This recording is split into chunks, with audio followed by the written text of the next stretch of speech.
Botanicals is a local wellness boutique that specializes in infused fruit juices, medicinal herbal tea remedies, clean hair and body care, and herbal infused sea moss gels, which can be purchased 1 for $25 or 2 for $40. This sea moss contains 92 of the body's 102 essential minerals used to increase energy, relieve pain and inflammation, and improve blood pressure and more.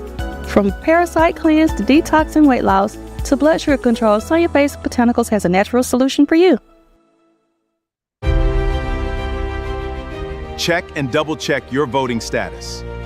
Get out and vote. I remember these. Will I have the money to send my kid to college? That's specific. How long has that been there? 7-letter word for a bank that helps you reach your goals.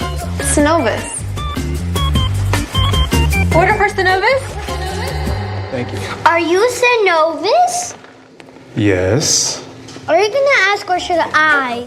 A solid financial future doesn't happen by chance. Let's talk about your potential today. Hello, I'm David Williams, District 3 Representative, seeking re-election to the Escambia County School Board.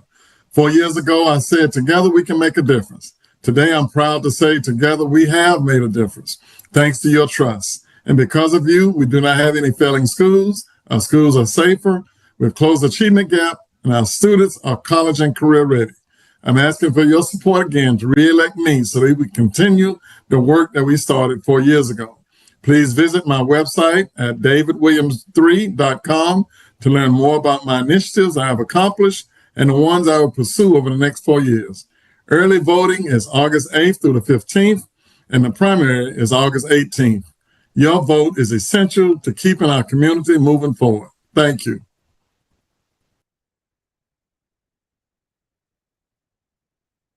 Need a new outfit for a special occasion? Look no further than Viola's Men's Apparel. Viola's has been providing the latest styles and accessories in Pensacola for over 20 years now. We have clothes for every occasion, and we offer consultations and group discounts. You can trust that our care, quality, and class will be unmatched. Viola's Men's Apparel, for all of your menswear needs.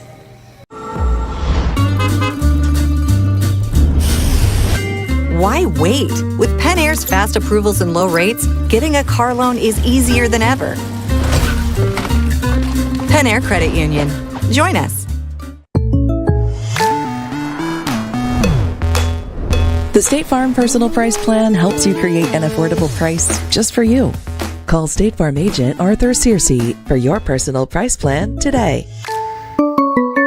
For 75 years, we've been caring for families, creating jobs, and working to build a healthier community. This is your home, and ours too. We're honored to be the trusted partner in your care. Baptist Healthcare, here for you then, now, and always. As a service to our community, we pause to remember those who have recently passed. Our deepest condolences.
Our thoughts and prayers are with each family during this time of loss.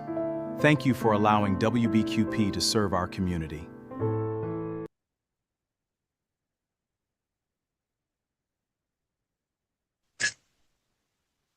Hi, this is Shale Catson of Emmaus Baptist Church, Pensacola, Florida. We come before you this morning to pray on this Thursday morning. As a matter of fact, this our Thursday of Thanksgiving. This is where we come and give the Lord thanksgiving for just being our God. Let us pray. Father God in heaven, we come in the strength of your might and in the might of your strength on this Thursday, dear God, just giving you all the praise, all the thanksgiving, all the glory for the edification of you yourself as our God. And so, Father, we're just sheep of your pasture, and we just cry out to you this morning, just blessing you with all the praise and thanksgiving on this Thursday, dear God. Thursday, the day of thanksgiving for your people. Lord, this is our sacred prayers. We pray now in the belovedness of Jesus the Christ, our Lord, our Savior. Amen. Hi, Vernon. Here's your WBQP weekly weather forecast. It's another hot and humid week ahead across the Gulf Coast, with daily opportunities for showers and thunderstorms. Thursday stays warm and cloudy, with a 40% chance of scattered showers. Highs climb to 91 degrees, while overnight temperatures hold near 78. And we wrap up the week on Friday with another 40% chance of scattered showers. Expect a high of 91 degrees and a low of 77. Overall, we're looking at hot afternoons, warm nights, and daily chances for pop-up showers and thunderstorms. This is Cheryl Mulrain, and that's your weekly weather forecast on WBQP TV. Start your day with Mornings with Vernon on WBQP, Monday through Friday from 6:30 to 9 a.m. Watch on Channel 12 and listen on WBQP Radio on your phone, Alexa, or CarPlay. WBQP is your information station. All right, everybody. Good morning. Good morning. We had a computer glitch this morning again, so I hope everybody back join me again, okay?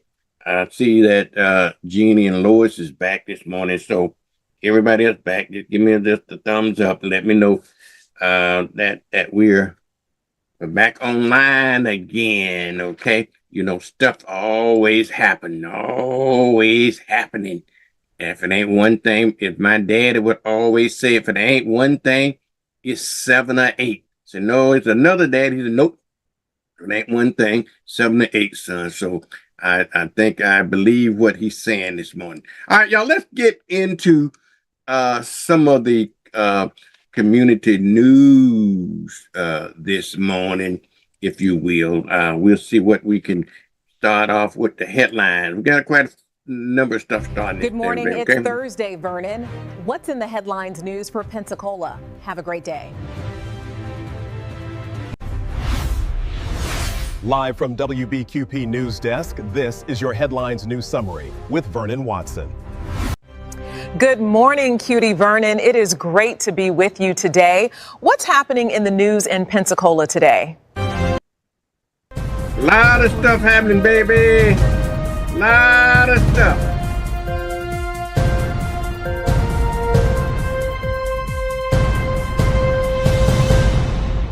All righty, y'all. Let's start off with some of the saddest news. I think is this stupid war that we in this morning. This stupid war that we seeing in our news headline this morning. Okay, stupid war. They brought home the soldiers.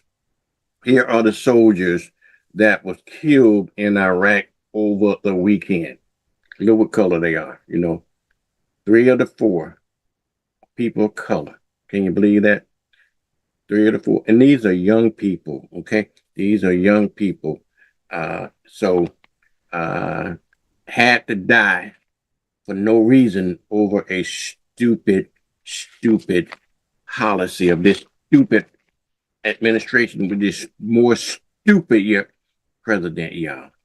All right. Let me move on. You know, I guess Big Bertha is kind of moved out of the area, so they had to, while they was in the area, the Pensacola Blue Hawk, the Pensacola Wahoos had to postpone some of their games due to the high wind. We didn't get a lot. We got some weather now. We got some rain. Don't make no mistake about it. But we didn't feel the effects of Big Bertha. I always think Bertha had to be big. I don't know.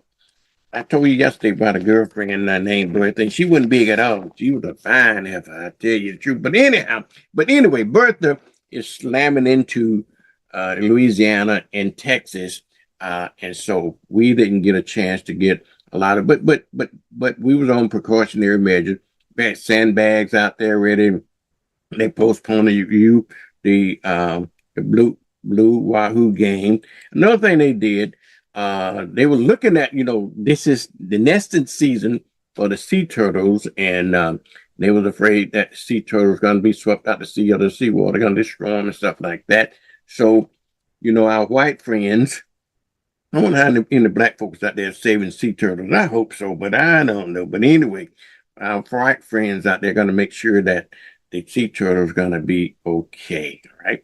Let's move on to this other story here, which related to the very first one I just talked about here, right here, is that the soldiers it did from the Iraq attack. Okay, the third one now is let me move on. Let me move on to some Pensacola story. Okay, I reported the other day about some burglaries out at Crab Island. Okay. Now, I don't know whether this graphic is correct. Okay. Don't get me wrong, but I don't believe it is correct. But whatever the results is, they did catch those folks. But I don't believe all those folks are black. I don't think black folks did this. When I got this graphics, sometimes I had to check to make sure that I'm pulling up the right thing, because when we work with computers, I'm going to fact check on this, but I don't believe black folks did this. Okay. I don't believe black folks did this, because when I put in my headlines and I said, y'all create me some graphics, I think AI is a racist. Okay. I think AI is a racist. I think they just automatically pull up and didn't pull up the real name, but we'll see about that. You hold that story for me, okay? Hold that story. But the bottom line of that story is they did arrest 5 people for that burglary, okay? That happened out there at the restaurant I was telling you about the other day. All right.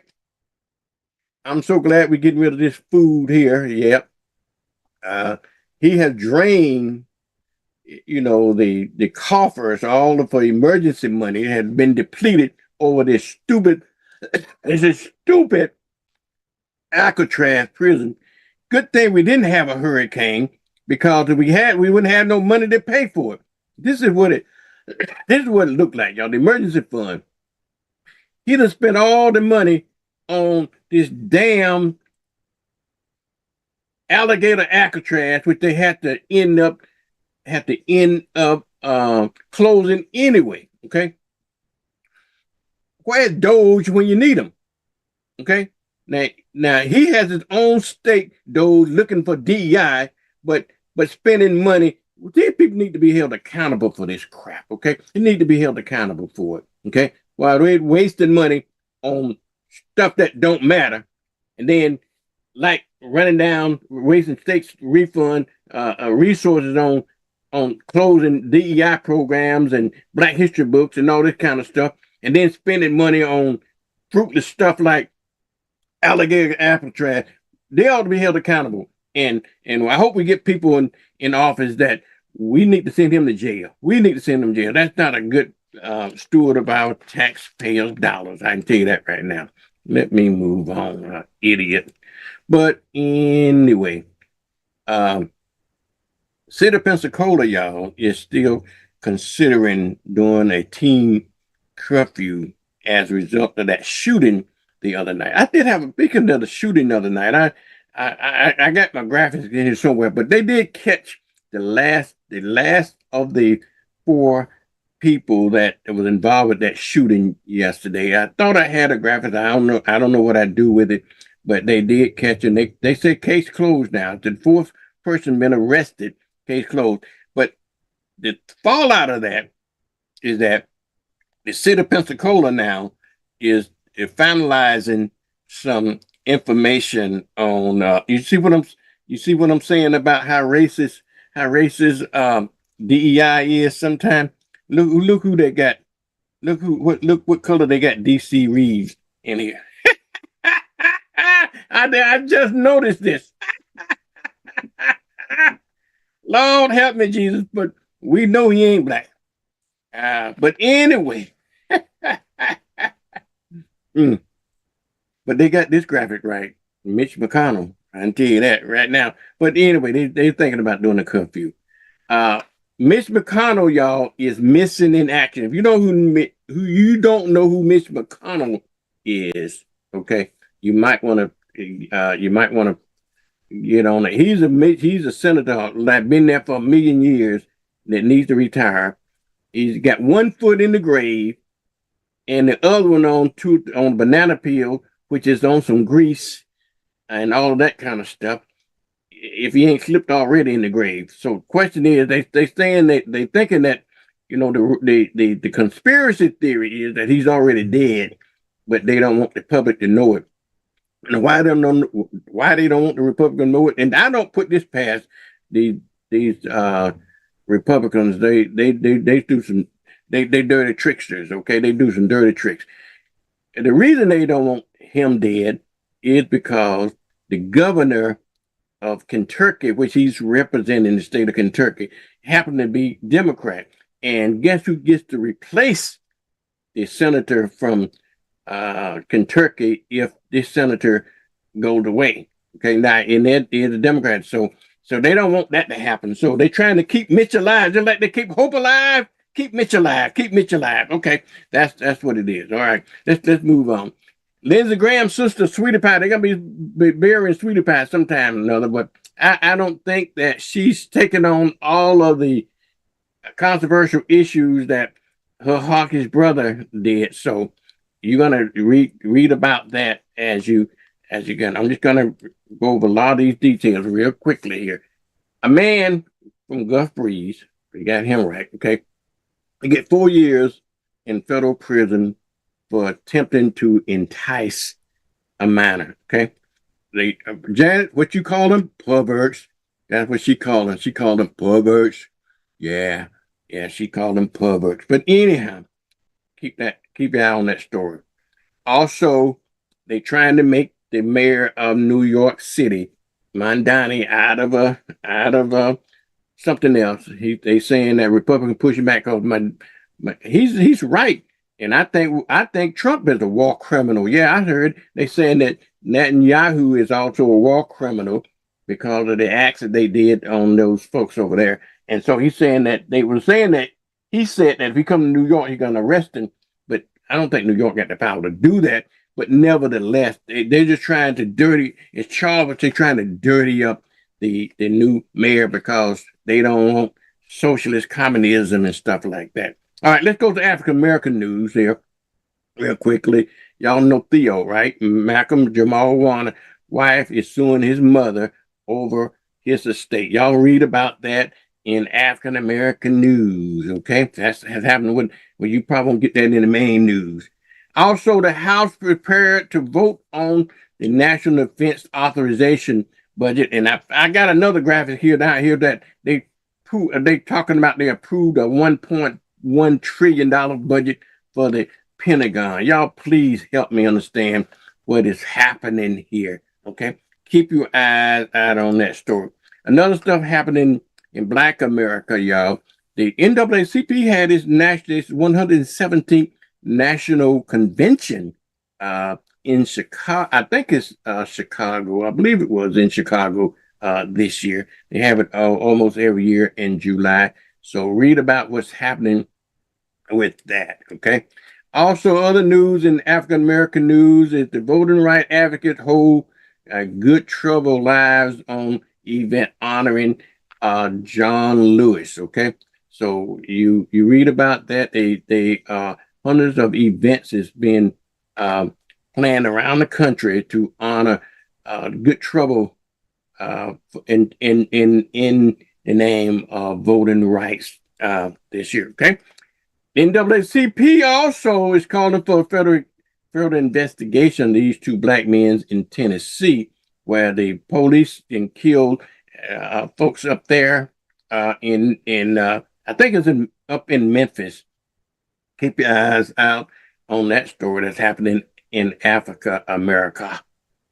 And in Black World, this is Black News.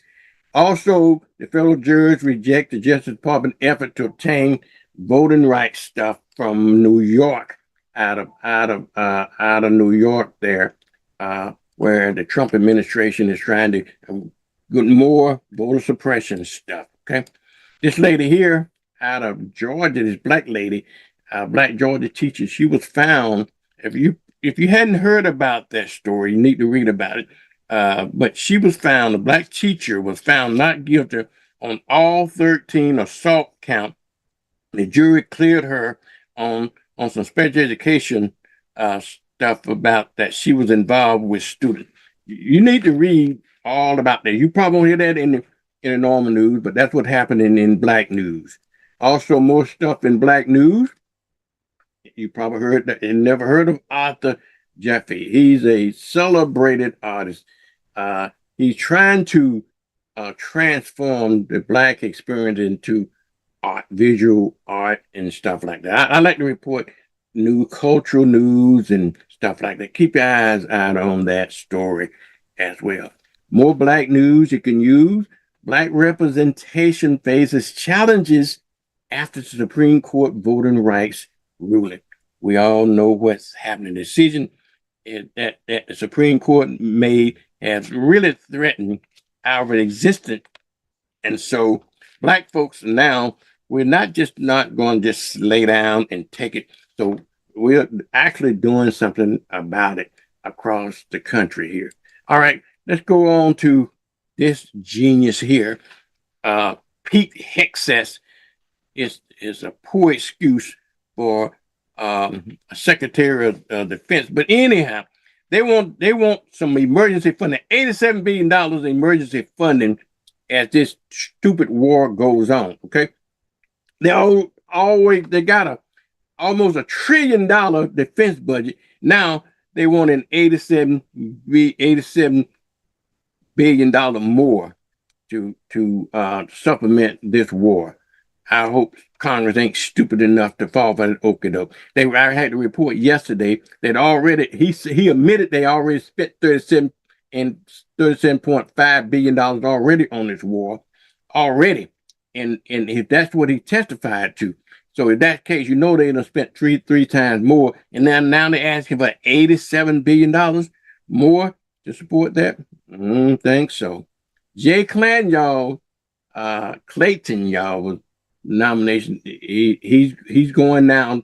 This is the guy that they wanted to do for the DNI, I believe. So his nomination is going now to the full Senate for a vote. So stay tuned to that. See what's happening in that. Let's go to a little bit more African American news headlines. This young man, I think they already they had his burial, I believe, but they found they sent his Ben Crumpner sent his body to have an independent autopsy did, and so the preliminary autopsy leaves some questions that they could rule out.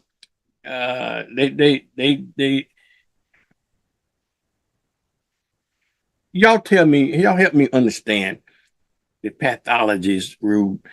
They say that they couldn't rule out or rule it in whether or not his death was foul play or not. It's still up. In other words, it's up in question.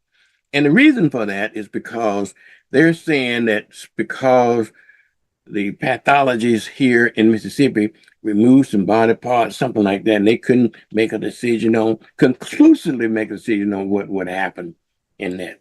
All right, let's move on to some more news in African America. This lady's R&B singer here revealed that she has a leukemia diagnosis. Okay, so you get that here in Black news. More Black news you can use. I don't have to tell you because you can feel it for yourself. but is it confirmed, reporting confirmed the economic pressures that Black women are facing in this country over these policies. We're getting Black women.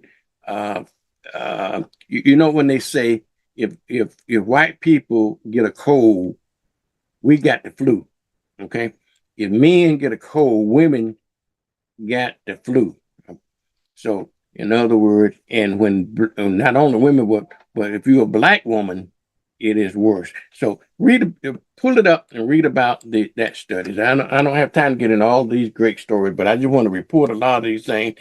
Also in Black news, Joy and Justice Tour to support Black women and girls across the South. Okay, Black women they got a 9-city tour that trying to empower Black women and Black girls. They're going from Atlanta to Birmingham to Jackson to New Orleans to Houston to Montgomery, Charlotte, North Carolina, and Tampa, and all of that kind of. It's a 9-city Southern tour led by Black women organizing to try to get investments in healing and, stuff for Black women and girls. So keep your eyes out on that as well. Let's move on to some other stuff in Black news in Black America. How come we got to get the worst of everything? This study is indicating that Black folks carry twice the medical debt than their white counterparts. Surprise, surprise, surprise. For every $1,000 of debt that white people have, Black folks got $2,000 twice. Your mama always told us we had to do everything twice. We had to be twice as good, twice as everything to get the same thing everybody else gets. Also in African American news here, they're having a historic Black site is receiving a grant, a $3 million grant in preservation of some funding here for an African American Heritage Action Fund, and is getting this money to help invest into Black history and so forth. Okay. We got a lot of stuff that's happening in our world that we don't talk about. Also in Black news this morning, African American news, National Sickle Cell held their convention in Los Angeles. All right, next month is August. September is National Sickle Cell Month, and here in Escambia, Santa Rosa County, we also also do something for Black Sickle Cell Month. Lake Walter Wallace is our local leader of the local sickle cell organization. He's always out front trying to do some good in the neighborhood. And y'all need to volunteer and help the brother out. And in fact, he needs somebody to kind of help cater organization on. What happened when he retired from this? We don't know. But anyway, other stuff in Black news, y'all, like Maternal and Health Advocates observe Rest and Repair and Recreation Day. This is a nationwide 22-minute pause that they take on this. Keep your eyes out on what's happening in Black America, y'all. I'm just trying to help you keep up with what's happening. We got, just like everybody else, we got free animated stories launched by Black children. And look at this. Look at this stuff here. Doctor, what's the name? Robin might be him or what that write these children books. Dr. G, I call her Dr. G, Rachel's sister. But anyway, you know what I'm talking about, Robin? Yeah, Dr. Gaston. Dr. Gaston, they write books and stuff like that. But anyway, we got I love Gracie. Yeah.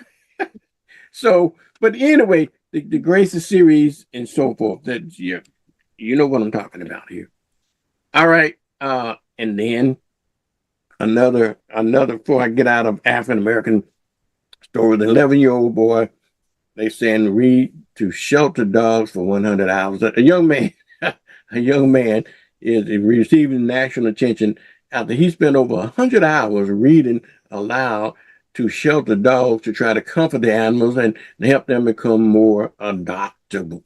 See, good things that happening in Black America. We ain't always the one that we comes up with, like this fella here, charged with DUI. Okay, he's a Texas service member charged with DUI after crashing his car and injuring a Pensacola girl here. Okay, locally. So keep your eyes out on that story. Go to your normal news sources that you use, WAR, Pensacola News Journal, all of these news sources, WALA and WKRG. No, they would give you all detail. I just have time for the headline.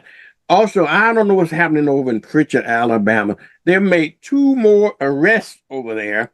These 2 got the chief of police and his colonel, lieutenant, or something over there. Well, I don't know. So they said they're just gonna have to start all over with the Pritchard Police Department over there. Okay, and Pritchard is an all-Black town. See, these kind of stuff that I don't like to report, but what it is. All right. Another thing too that that I don't know if I remember the story way back. This man made a threat about he would assassinate Kamala Harris, and if she were ran for president. He ended up, y'all need to read about this story. They, instead of sending his ass to jail, he ended up getting community service or something like that. Okay. All right.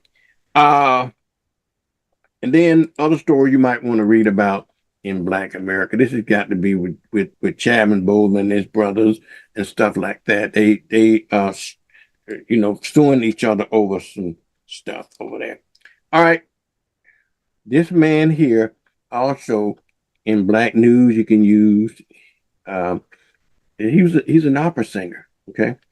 Jubilant Sykes' son. He stabbed him more than 73 times as his mom showered upstairs. Oh. Wow. Isn't that something? All right, let's go on to, let me get out of here also here. Go on to some more depressing news. I told you that Pete Hegseth is trying to get $87 million. The House last night, I believe, passed a $1.15 trillion defense policy bill. Okay. And I guess it got to go to the Senate for approval, but we'll see what happens with that story. Y'all need to stand by that.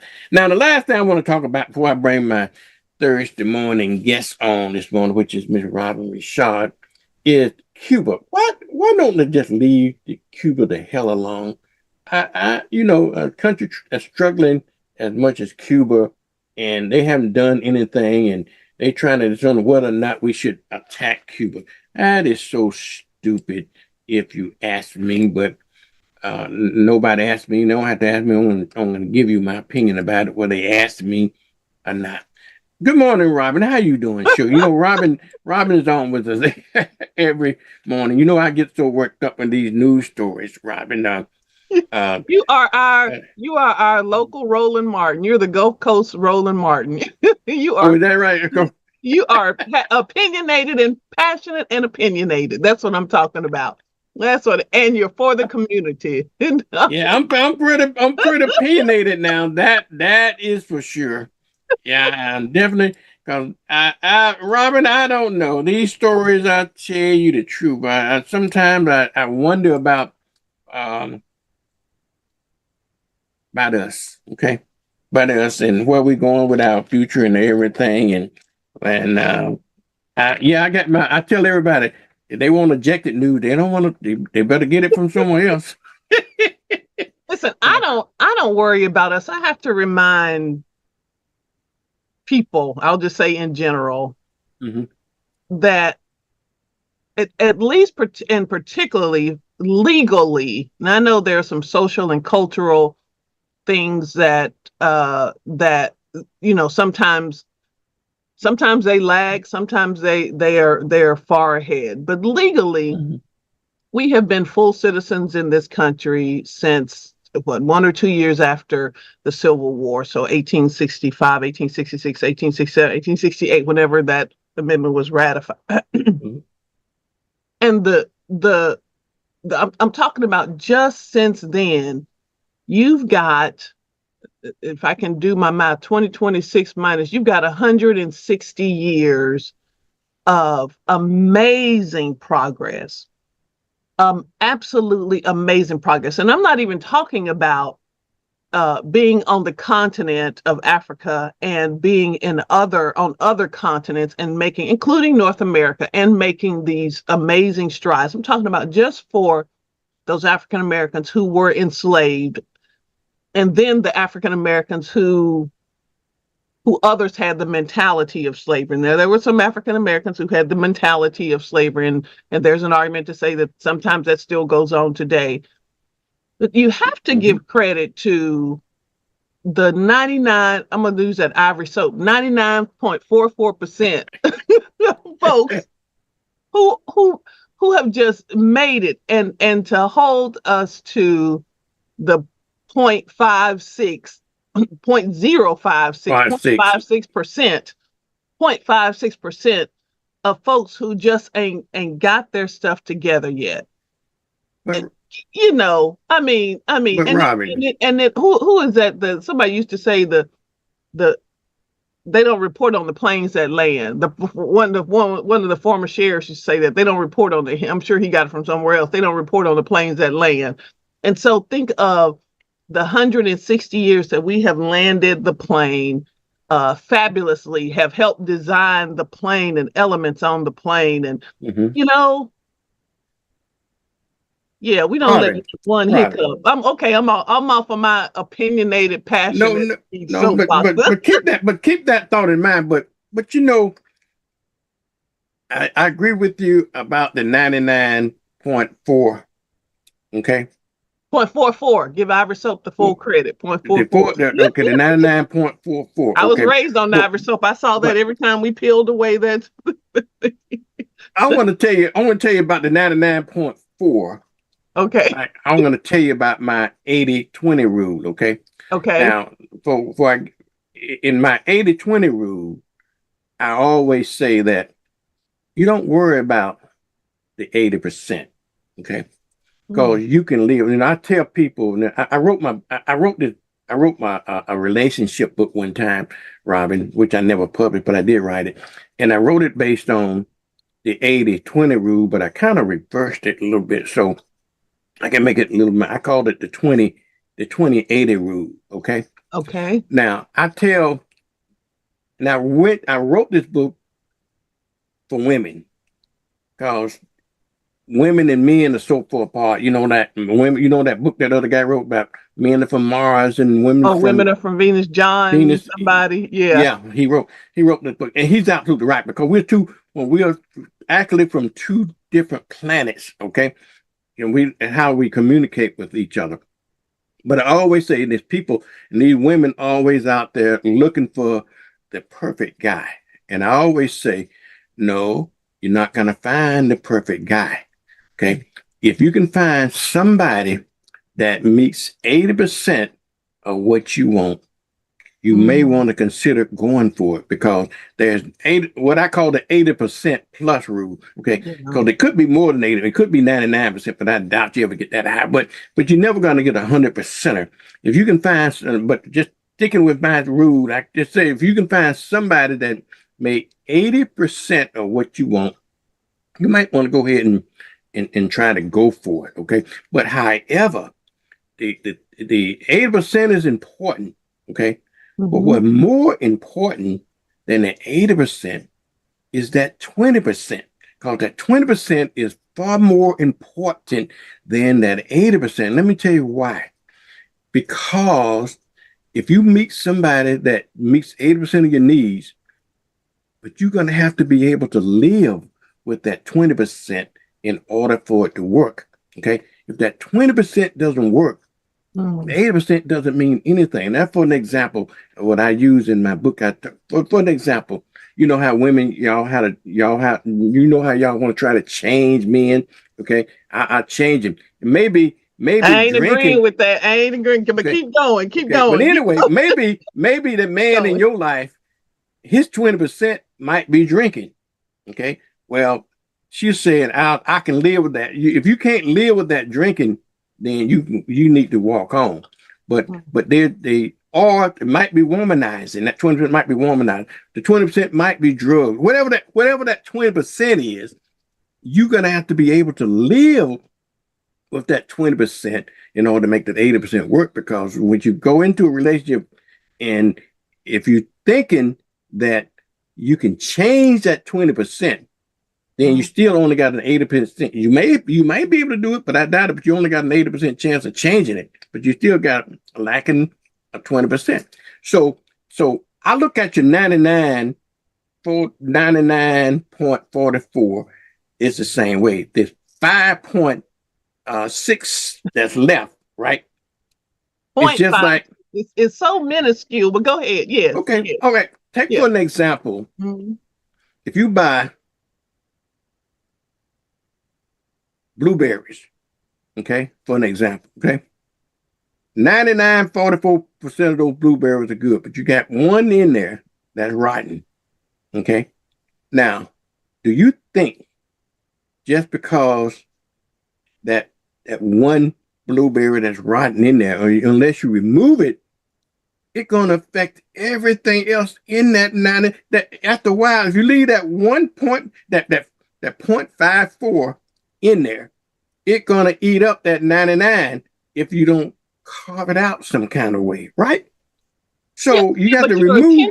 Your attention isn't on it prolonged. So to use your blueberry, since we're done with our blueberries here, and so you don't give that much attention. We give a lot of attention to those negatives. When you hear these tropes that, there are more black men in prison than in college. Your intelligence is how low you sag your pants is an indication of your intelligence. Your zip code is an indication of your intelligence. We have bought into some of these tropes and stereotypes and myths, I think, so much that they have become norm and normalized. And so we end up repeating them to generations. I was thinking this morning, 3:00 this morning, about this whole idea, something that's going on in our family, of this generational trauma, how we can carry things forward that don't even belong to us. Don't even belong. This trauma happened to your parents, but you have taken on the mantle to carry it forward. Yeah. This trauma is theirs. I remember when my mother and father separated. I was 28 years old. I'm 25 now. I was 28 years old. And so I was getting ready to come home on a vacation. And I didn't know where to go. So I ended up staying with my sister. And so I think I had like maybe, let's say I had a 2-week vacation. I don't remember what it was. But I ended up staying with my sister. And so my mother she said, "What are you doing?" And I said, "Well, Mama, I don't know where to go. I don't know." She had moved out, so I didn't know whether to go home where, Daddy was there, or to go to, she had moved into the city. I didn't know whether to go there. And she said, "Listen," she said, "this is our business." She said, "This is between your daddy and me. This is our business. We love you. When you come home, you can stay with your sister. That's not the issue." She said, "But you spend time with me. You spend an equal amount of time with your father." Yeah. And so, she said, "But this is she said, "This doesn't change how we feel about you." Because my thing was, why didn't you separate when I was 3 so I could deal with it? This ain't got nothing to do with you. And so she effectively stopped me from carrying this trauma that right. And Dad had. Yeah. And so this was theirs. And so I had to put as I say, I think I can say this with the FCC, I had to put my big girl panties on and say, okay, wait, this is some grown folk stuff. I am still this young adult at 28. I'm coming into my adulthood. I've got some years to go, but this is a lesson that this woman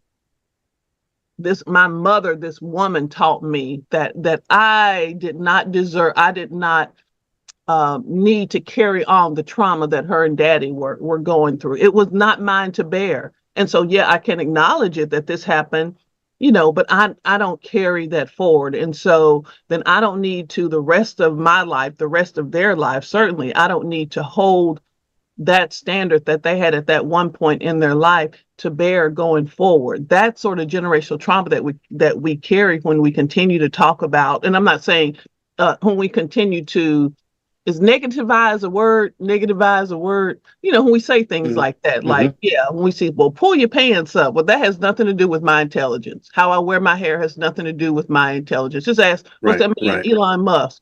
Right. Just ask him. I don't think I've ever seen Elon Musk in a suit. And he worked $1 trillion billion, and he's held up to this standard. How many? As the language goes, you got how many baby mamas? He's fathered all these. But because he has some zeros and commas, lots of zeros and commas in his lot of zeros. Yeah, then we've said that that's okay. But Junebug on the corner, that's my word because we got Junebugs in the country. Junebug on the corner, because he's in that same thing, but he didn't have as many zeros or commas in his, and we hold him to a different standard. So that's I'm gonna get off my opinionated, passionate soapbox because I'm following the Vernon Watson model this morning. Well, that's good. Can I go back to something you said earlier? Hold on. Can I just talk about you real quick? Yes, ma'am. That shirt is banging. That shirt. You wearing that shirt, bro? You wearing? Is it glitter or is it? Because it's doing. No, I don't know what it is. It's doing something on TV like it's just like somebody just how you get some paint and just splash it everywhere. Oh, like what's his name that does the what's his name that does that sales? I cannot think of his name now.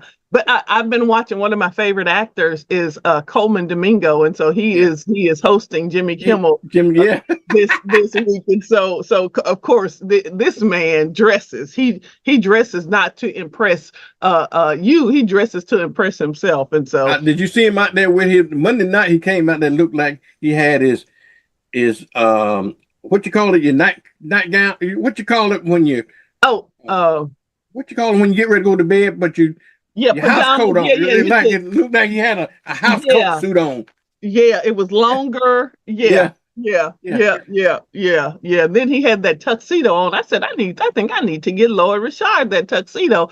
I'm gonna save my pennies up, and it may take me 12 years, but that tuxedo, I know that tuxedo cost $10,000.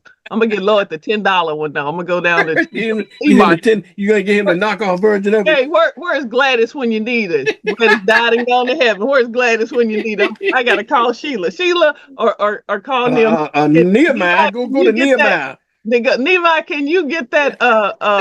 Can you get this? Can you get the Coleman Domingo look for Lord Richard? That brother can dress. That brother can. Both Coleman and. Did you see how he was trying to dress up? What's the sidekick name? Guillermo. Yeah, he was trying to dress Guillermo up the other night. Guillermo look, in the words of Iceberg Slim, Guillermo looked like Pimp Daddy. Guillermo looked like he looked like a shark. That hat was fine with the feather in it. All right, I want to go back to something you said earlier. Okay. I don't know how we're going to resolve our problem in the Black community. Okay, and you mentioned something about we focus on the kids that go to college. Okay, but we don't always focus on the kids that go to prison. So no, I didn't say that. I was saying that we say that we go into these myths where we say that there are more Black men in prison than in college. And what we do is instead of looking at the hard numbers, we're looking at percentages or ratios, and it skews it skews. I know, but my point is, and I get you what you're saying, okay, but the point is, we praise these folks and we spend a lot of energy on those that are going to college, but we don't spend much time on those that go into prison. Okay, but I think in my world, I see that the focus should be in reverse, because those that are doing good, they're going to do good anyway. Okay, so why spend time on them? Let's reach back and try to get those guys that ladies or whomever they are that go into prison. Let's spend our time. It's just like it's just like I was reading a story the other day, and you might have heard what I was saying. They were spending the millions and millions of dollars out west somewhere or another to build a detention center sort of for homeless people. Okay, and then you're gonna take X millions of dollars to maintain that facility every day, every year, and so forth. Millions of dollars to maintain it. To me, that don't make sense to me. Okay, maybe because I'm a Democratic socialist. Why don't they take those millions of dollars and invest it into those homeless or unhoused people and let them be independent? Why you want to put millions of dollars into a concentration camp and then have people held prisoner as opposed to giving them a hand up? You know, if you were to supplement those folks, if they had an income, maybe they wouldn't be as homeless, or maybe wouldn't be homeless if they had a source of income, those millions of dollars, rather than putting them into facilities and hiring people to maintain them. Just give it directly. What am I off base with that? I don't know that you're off base. I won't say you're on base. I think you're in the game. Certainly, I think I think a lot of that can be true. And so, you know, in these parallel universes, a lot of things can be true at the same time. I think the first thing when I hear something like that is follow the money. So you know, they say the prison industrial complex is a growth industry, and so if it is in fact modeling this after the correction system, then it's a growth industry, and there is in fact money to be made. It was one of the former mayors told me, he said, "Robin, there's money in disaster." Excuse me. Yeah. And so, you know, we have a hurricane we just came through, and I go with the remnants of a tropical storm. Bertha. Bertha, yeah. And so there is, you know, there's cleanup, there's insurance, there's renovating, and you may excuse while you're renovating for this, restoring this, you say, well, let's go ahead and remodel, and so there is money in that, and so if someone is taking on that model to corral people who need a home into one place, then there's probably some money at the end of that rainbow. There's probably some money at the end of that rainbow. But I think a couple things can be true, just like we were talking about the way that we talk about the African American story.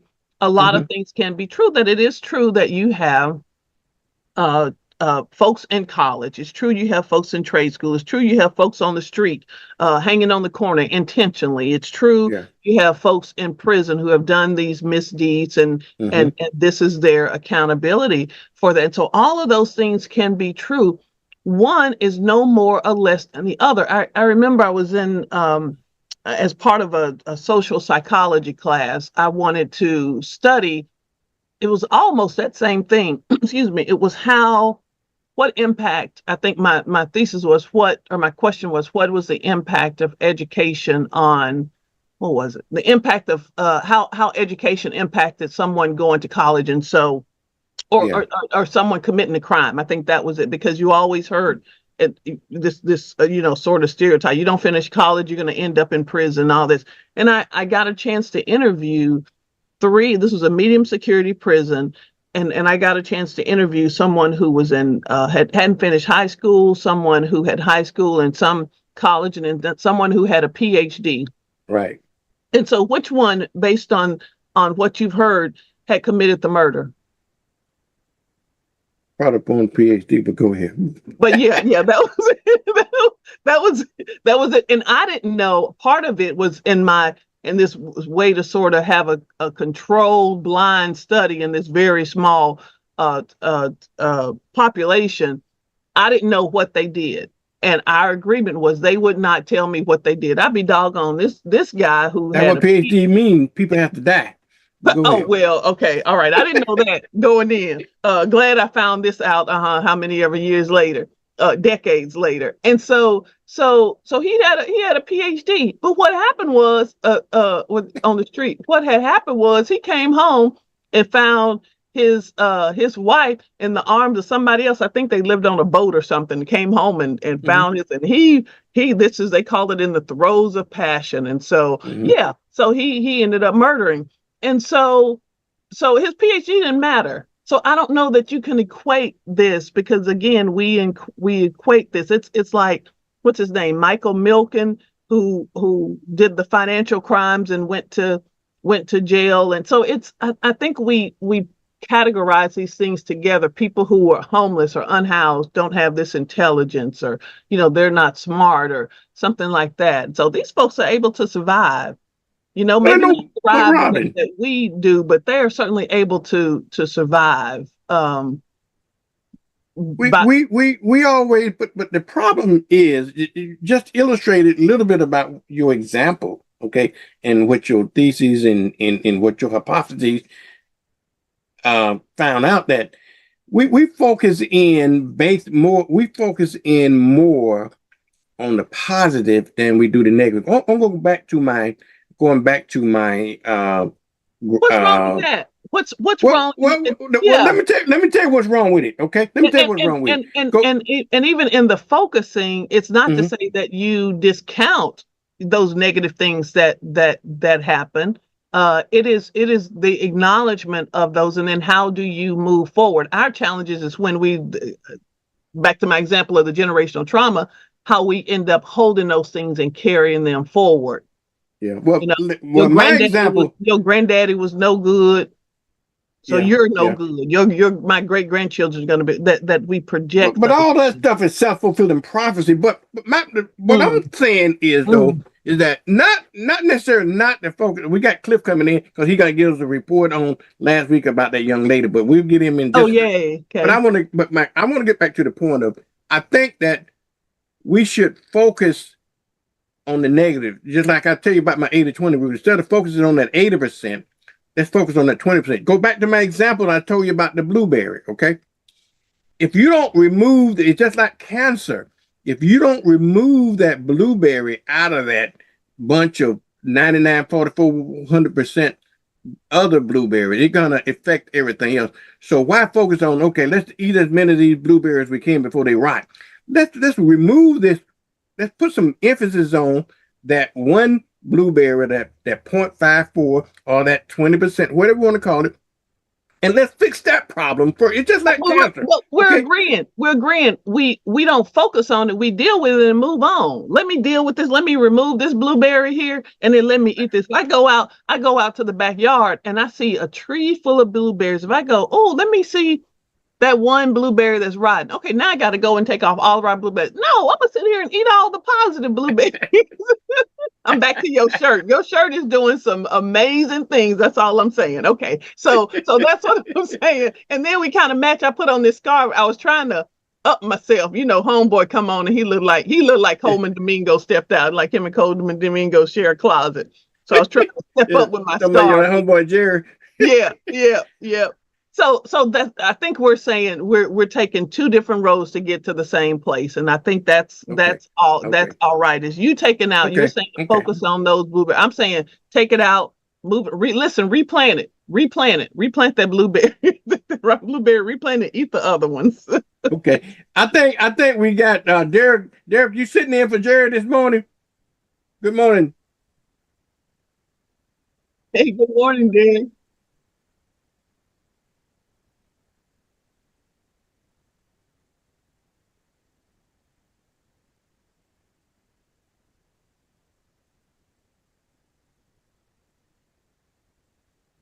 Okay, before you get in all that, I got Cliff sitting in the wing waiting. Cliff was on. Cliff, flip your camera horizontally, if you will. Can you flip your camera horizontally, Cliff? Let me see. Yeah. Well, yeah, there you go. Good morning. How you doing? Cliff was on last week. Good morning, everybody. He recap what you was on last week about the young lady in the aviation program, and give us an update and status on that, if you will. Okay, y'all. This is Mr. Cliff Curtis. of the. Good morning, everybody. Tell them, introduce yourself, Cliff. Yeah, I'm the president of the General Daniel Chappie James Flight Academy here in Pensacola, and I just wanted to recap regarding our student Mackenzie Peterson, who is just about to cross the finish line in obtaining her private pilot's license. And I was putting out a campaign to get community involvement so we can help this young lady get across the finish line.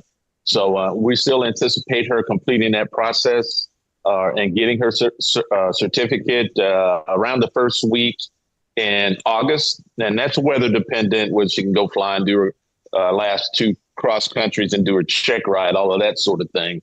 So, it's kind of like a, plus or minus 2 or 3 days there. So flight training is very, very expensive. And she got 2 scholarships, but the funding fell a little bit short for her to get across the finish line. So I was putting out an appeal to the community to help support her getting across the finish line. In addition to the community, I obviously have some friends, Navy men and women who I know, supporters of the Flight Academy here in the community who've been supporting us for years as well. And a lot of people from out of town who we have relationships with. And I'm here to report that we were trying to raise $4,000, which would help her finish this certification. And as of 2 days ago, we reached that goal of $4,200. So she does now have the money to complete the program. And we're very excited about that. Thank you, Mrs. Richard, for your donation. We really appreciate that as well. But what I was really trying to do is, get the community kind of involved in helping our kids. I would say, 98% of the donations came in from, people we already know and our supporters, and from people out of town. So, we'll continue to reach out to the community to support not only the Chappie James Flight Academy, but the Chappie James Museum. So, we can always use volunteers. Funding is always an issue. So if there's any way that you want to be involved or help us out, there are ways to do that. And we just think it's important for us in our community to support our own. And this is a really special venture that Mackenzie's going through before she heads off to Southern Illinois University, where she'll be majoring in aviation management. Amen. Yay. Thank you. Yep. Now, but if they can continue to contribute, can they, Cliff? Yeah, there's still time to contribute as well. You just simply, as I mentioned before, just go to ChappieJamesFlightAcademy.org, and that's our website. And you can go right to our donate button and donate, and then just put in the comments that you're donating to Mackenzie Peterson's flight training fund. That way we'll direct those dollars specifically for her to, to complete this process. All right. Now you can also donate generally to the Flight Academy as well, right? Yeah, we take donations all the time just to support our programming because, we're all volunteer staff. We don't get paid. No one's getting any money to run our programs. And fortunately, we have the city who built a facility for the museum and the Flight Academy. So we don't have any overhead in terms of those kind of things. But to run our programs, to keep our simulators in working order, our internet and all these other things that administratively we need to continue to support our programs is insurance. There's a whole lot of other things that we do have to pay for that community can help us at large to do that. That way we can continue to provide the free programs that we offer to the kids. We don't charge any of our families or kids for any of the programs that we run. It's just really based on all grants and donations that we receive. Okay. All righty. We're going to probably have to get you on one day specifically to talk about the Flight Academy program that y'all offer out there as well, Cliff. So kind of keep that in the back of your mind that Yes, we sir. can schedule a time we can talk about that as well. Okay. All I know right. you Well, guys, thank you very much. you guys been running that program for a long time. My daughter, when she was about 12 or 13, she went through y'all program and that summer program that y'all have, and Right. she learned it. I went up with her when she did her little simulated flight. When y'all was over at Ferguson Field, you're not flying out of Ferguson Field anymore, are you? Yes, we are. It's now called Roscoe Field. Roscoe, okay. There's a new ownership there. Roscoe, that means Roscoe Black? The owners are not African American at all. But as a matter of fact, and I'll reach out to you again. Our summer camp, usually the kids fly on graduation day, but we moved that along with the Experimental Aircraft Owners Association. They're the group that flies our kids to October. So our kids are going to be flying from the summer camp program on October the 3rd now at Roscoe Field. And the reason for that move is you can see how hot it is during this time of the year. And a lot of these small airplanes that the men and women fly, they don't have air conditioning. So that is an issue when it comes to, safety and making sure that the kids and the pilots don't get overheated. So collectively, we decided to move that to the fall. Can I ask a question? I got 2 questions. Vernon, the first one is for you. Did you take your heart medicine when you went up with your granddaughter or your daughter? Did you take your heart medicine? I did. I did not. I said, well, if it go down, I go down. If I go down with my baby, I'm going to take. I did not. But Cliff, I know we talk about a lot of things. What are you talking about, Willis? Airplanes don't have air conditioning, and they got air in this thing. That's why they need your donation, Vernon, to get air conditioning those. That's why donations are important. That's you mean tell me small planes don't have air conditioning because they don't need it when they get up there? Some of the newer airplanes, we're talking about general aviation airplanes now, and we're talking about Cessna 172s, Cessna 150s, Pipers. They do not have air conditioning in them. They were not manufactured and built to have that. They were just meant to have just airflow from opening the door. And then when the pilots get up in the air, they open up the windows and the airflow really kind of keeps the pilots cool at that point. However, when you're on the ground and you're taxiing around and you're waiting, the heat can build up. Now, aircraft like new general aircraft like the Cirrus, which a couple of pilots own, they do have air conditioning. So it's moving in that direction. That's where that sound comes from. Where them fans at? That you take the fan up there. But then again, you're talking about a $350,000, $400,000 small airplane. So when you're talking about adding those things to it. Wow. Okay. All right, Cliff. Anything else you want to share with us this morning? I have a follow-up question or follow-up point for Cliff that as a fundraising thing. You remember I'm 25 years old, so you should encourage people, however old they are, that's how much they should donate monthly or quarterly. I'm 25. Vernon, you're 25. All of a sudden you're 25. Yeah. Okay. Yeah, we'll be putting some more information out. I look forward to the next exchange there. We will be having our inaugural golf fundraiser coming up in the spring. So more to follow on that. That'll be something. We're trying to do something fun and get the golfers involved or just people just want to come out and support and make it a fun exchange in that way. And I think you mentioned before, I talked to one of my volunteers. We will be putting on a class for seniors that are interested in learning more about flying. Oh, then all of a sudden I'm not seniors? 25. Wait, no. Whoa, stop. You said seniors? Those 50 plus. Let me be clear. 50 plus. Okay. I want to volunteer. I want to fly. Me too. One of my goals, I want to fly before I die. Okay. So now I want to put that in my bucket list. Okay. I'm glad you said before and not and. I'm glad you put that in there. Good. Okay. Well, right now it's going to be about a month class. We'll meet probably once a week for a couple of hours, and be ready to get some information. Be ready to study, and be ready to be tested. I got to put some work into it too. Yes, you do. Damn. But anyway, let me know. I'm serious. I'm curious about that. No problem. That's one thing I always wanted to do. I wanted to fly. I wanted to get my private pilot license. I just didn't have it like that when I was coming up. Yeah. You know, I wanted to do that. Yeah. In the Navy, when I went into the Navy, they thought I was too stupid enough. They couldn't even send me they couldn't even send me to a service school.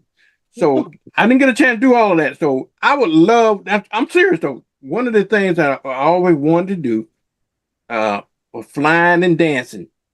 I achieved the dancing thing, but the flying I haven't accomplished yet. So, can you take the class without going?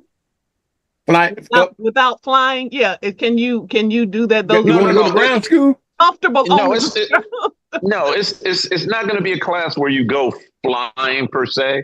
Okay. We're going to teach you the fundamentals of aviation and really give you a short course and curriculum on what it takes to get flight training and to understand the principles of aerodynamics, to understand, what FAA medical certifications you need, navigation principles. I mean, all of those things that a private pilot needs to learn in order to start this journey. So that's kind of the goal for this particular class. Clear. Wait a minute now. All those simulators y'all got there, you mean to tell me we're not going to get a chance to fly those simulators? No, we're going to include the simulators now, of course. Okay, yeah. Because you're going to have to. That's good enough for me. You're going to have to demonstrate, a takeoff, maintaining certain altitudes, climbing and descending to different altitudes, and landing. So all of those will be incorporated in this class. I'm in. Yes. I'm in. Me too. All of a sudden, I'm not 25. Robin is the Judge Judah would correct and say, instead of me and Robin, just sign up Robin and I for that course, okay? All right. I got you guys as the first of many that's going to be in the class. I'm gonna get my goggles. I'm gonna get my hat. I already got my scarf. And your scarf. You gotta have. You got your scarf. Okay. You got your scarf already. Scarf up like that. That's it. I'm gonna be. Hey, I got my goggles. What's her name? What's the sister pilot? The first one. Bessie Coleman. Bessie. Yeah. You're gonna be the black. You're gonna be the black Bessie. Call me Bessie. Now, on the ground. Have you guys ever heard of? And I'm going to let you go. Have you guys ever heard of Cornelius Coffee? I have not. No. Google Cornelius Coffee. Won't you tell me? I know how to Google it. You tell us about it. Yeah, in 1938, he started a flight school, and he was the first to have his pilot certificate and his maintenance, his airplane and power plants certification. And he and Willa Brown, who is one of the African Americans first to fly and get her certification, they started this school for pilots and maintenance people. And they ran that for 7 years, and they up in Chicago. And this program was under the civilian pilots training program that was started by the U.S. government, and they actually trained Tuskegee Airmen up at that field. And unfortunately, when the war ended and those programs kind of ceased, that was kind of the end of their thing. So look, Black people have been doing this for a long time. This ain't something new. Yeah, I know. Quick thing. Cornelius Coffee was from Arkansas. I'm just saying. Kansas? Hey, watch your mouth. Watch your mouth. Cornelius Coffee was from Newport, Arkansas. I'm saying. So those are some of the things you're going to be learning in our class too. You got to learn some history. Nice. Yeah. Okay. All right. Derek, I know Jared just jumped on. Derek, I don't mean to ignore you, but you got some questions since you the younger, since you a pookie butt of this group here. You got some questions for us. I don't know. Are you younger than 25, Derek? Are you younger than 25? I'm just asking. Okay, see? All right. Jerry, what about you? You got some questions for Cliff? Cliff, you going already? You got some? No. I was just gonna say, you go back and before the Wright brothers supposedly invented the plane, there was a brothers who had invented the plane and put it on the on the train for the World Fair, and it came up missing. And after that, the Wright brothers came out with it. So I'm just saying. Sound like to me, Jared. Not surprising. Hey, Oh, Jared, my don't sound like to me that would sound like they were the wrong brothers to me instead of the Wright brothers. Oh my goodness gracious! Yeah. The Thief brothers or something. Y'all gonna upset the whole flight industry with your facts now with the truth. Ain't nobody asking for the truth now. Well, y'all, hold on here. I got Mr. Porter. Y'all know Mr. Porter on here. Mr. Porter, hang on. I'm gonna try to get him in there because he always has the question. Mr. Porter, go ahead. Oh, you want me? Okay. I want to know if he's still flying. Wait a minute. He want to know what now? If Cliff is still flying. Okay, he want to know if Cliff is still flying. The answer, Cliff, can you hear that? You want to answer? Well, you repeated the question for me. No, I am not still flying. My focus is on making sure that youth get exposed to flying. So my career is over. 40 years of flying between the military and civilian and United Airlines is enough. For the brother I right cannot here. hear a thing. Can you hear it now? Yeah. Go ahead, Cliff. Oh, I was saying between the military and I United think Airlines. I cannot hear a thing. Okay. He cannot hear you. Can't hear. Okay. Right. Well, just turn the TV on with the Porter. Just hang up and turn the TV on. You can hear him. He will respond to you, okay? Just listen at him on television, okay?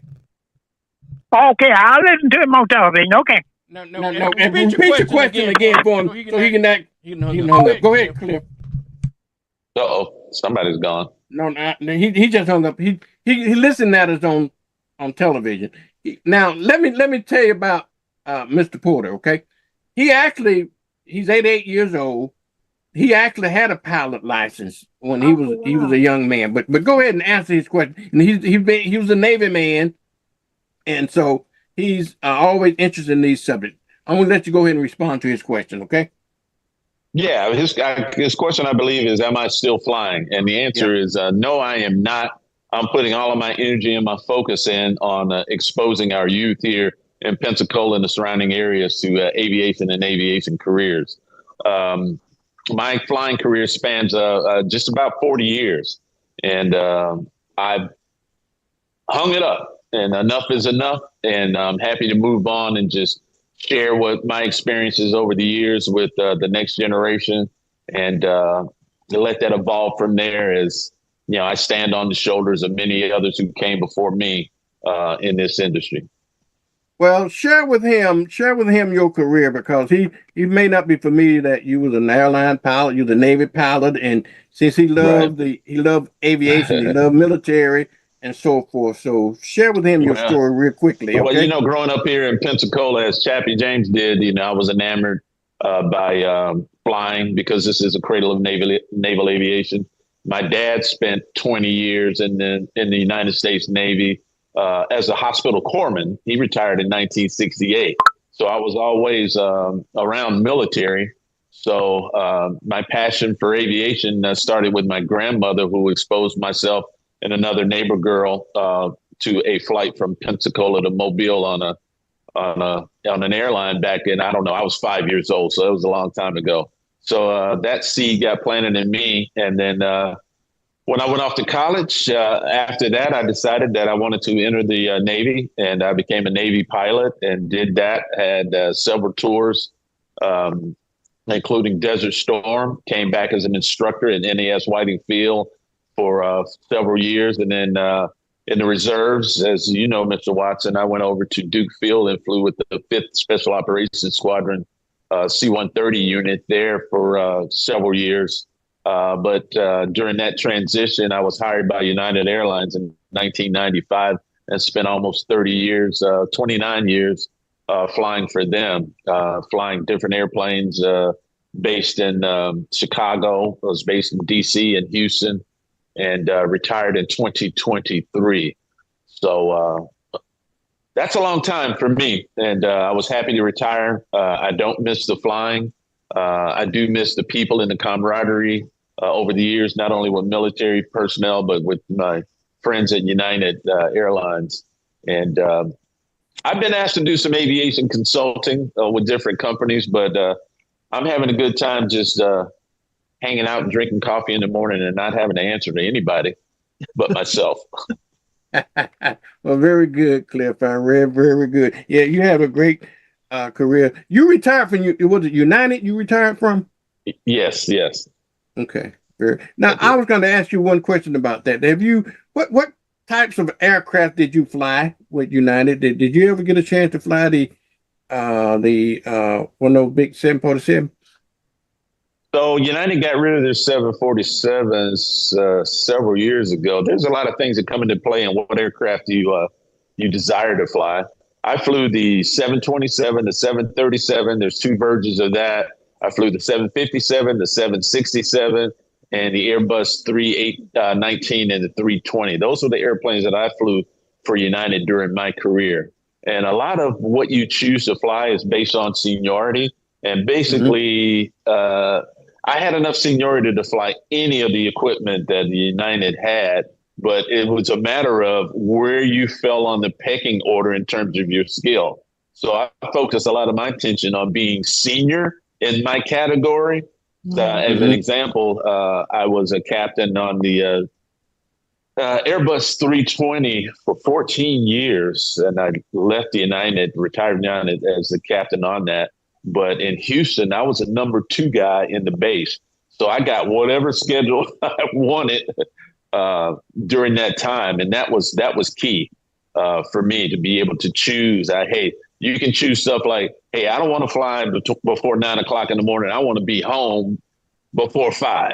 I mean, those are some of the things and the nuances in the airline industry as you become senior in a category that you can bid for or tell the computer that you want based on your seniority. So seniority was very, very important to me. I could have flown the 787 and the 777, but honestly, I did 9 years of international flying as a first officer. So as a captain doing that, I decided that wasn't going to be my bag as I aged out of the industry. I thought it was more important for me to get sleep instead of transiting through different time zones and wreaking more havoc on my body. So there's a lot of variables that go into what airplanes pilots decide they want to fly. Cliff, what's the weirdest place you've had to land? In the military or airlines? Or, either one. What's the weirdest place? Probably Wake Island in the military was probably one of my memorable experiences. Although it's a bona fide airfield out there right in the middle of nowhere, that was interesting to be able to do that. For United Airlines, the most challenging place to land was up in the Northwest. There was an airport. I can't even call the name of the airport there, but it was like flying into a bowl. The mountains surrounding that airport were steep, and the wind often was not favorable to the runway that you can fly an instrument landing approach, or ILS, what we call, which is like the airplane kind of guides itself to the airport. So a lot of times you had to do an approach, a non-precision approach, which we call it, which required exceptional piloting skills to even execute that around the mountainous terrain. So that was always a challenge. I had to study 2 days before I knew I was going into that airport and really kind of chair fly the approach in there. So then I wouldn't be doing it cold. And when I was instructing on the Airbus and training new pilots, first officers and captains, I encouraged them to do that because, you can find yourself in some very challenging airports and situations. Did you ever have to chair train for snakes on the plane? Like if a snake got loose on the plane, or if a kangaroo you were carrying a kangaroo and it got out and started hopping, did you ever have to chair train for that? I never had to chair train for that, but I can tell you some passengers I had to deal with might as well have been kangaroos and snakes I had to deal with. That's why that was always a challenging. Duct tape. Yeah, that was always a challenging thing. Yeah, it didn't happen often, but I've had to deal with some interesting situations. Wow. All right. Anybody else got any question for Cliff? Yeah, well, I Go don't ahead, have Jerry. a question, but I had to go in and check my book. The guy that invented the plane before the Wright brother was Charles Frederick Page.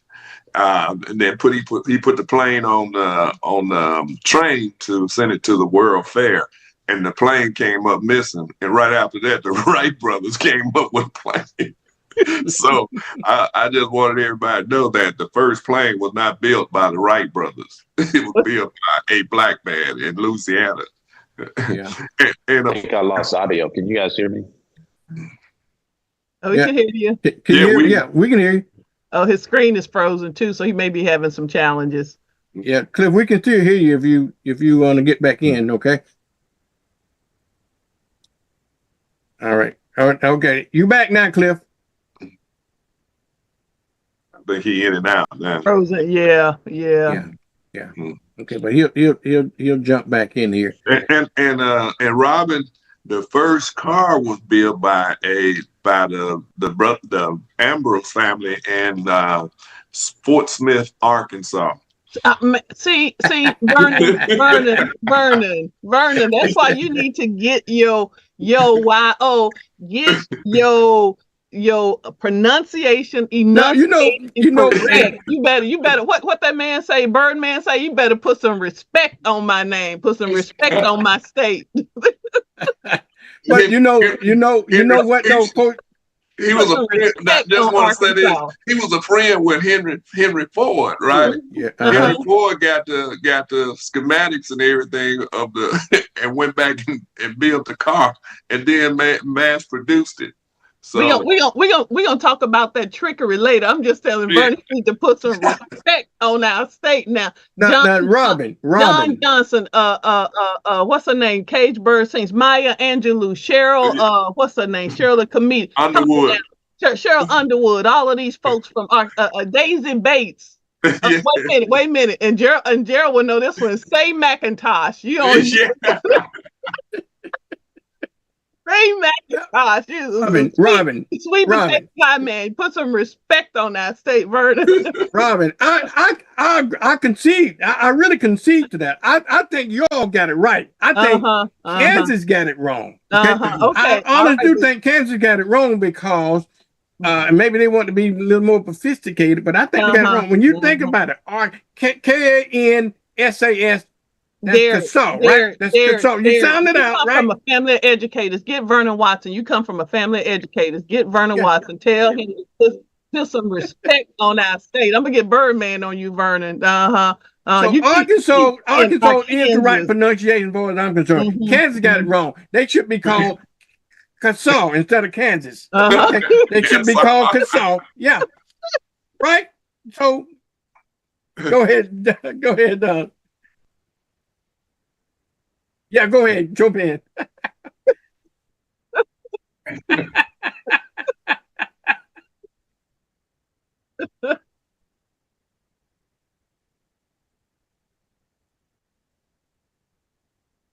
Hold on. I'm not getting your audio for some reason. And we can hear him, though. You can hear him. I can hear him too, but it's not coming out over the air. But go ahead. Okay. Go ahead, Derek.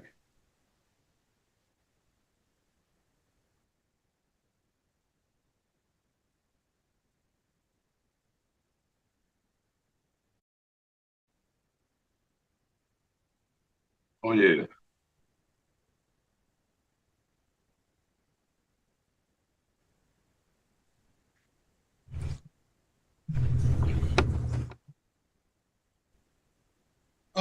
Derek. I don't know what I cannot hear you over the air. I'm hearing you in the Zoom thing. I'm hearing you. Get out and come back in if you don't mind, because for whatever reason it's not translating over the air what you're saying. So we're missing everything that you're saying. Unless you want to repeat it, go ahead and just get out and come back in again if you don't mind.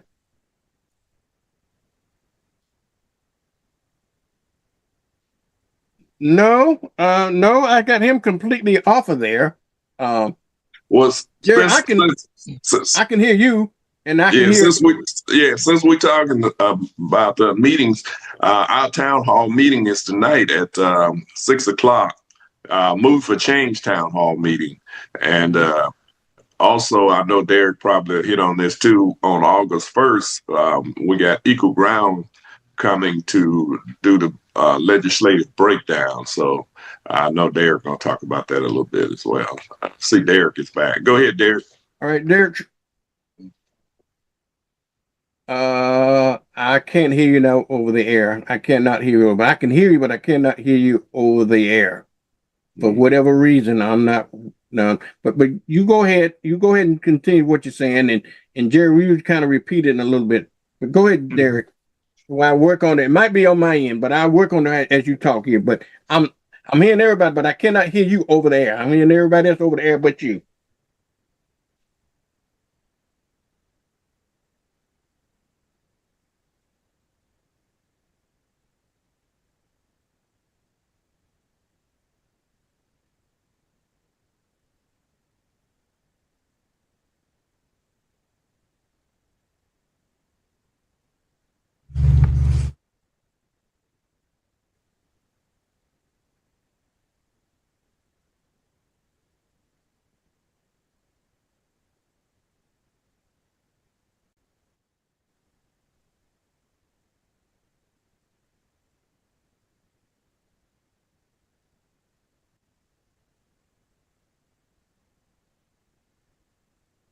One thorn in the side for our current governor, Ron DeSantis, and she will be here on Tuesday, July the 28th. Her first stop, and I sent you the flyer, Mr. Vernon. I don't know if you have it, but her first stop is she'll be having a chat and chew at the Ella Jordan African American History Museum, which is located at 423 North C Street, and that's going to be at 1:30 p.m. And then at 3 o'clock, she's going to be canvassing in Brent, in the areas of Brent, and also in Woodland Heights, and that goes from 3 to 5.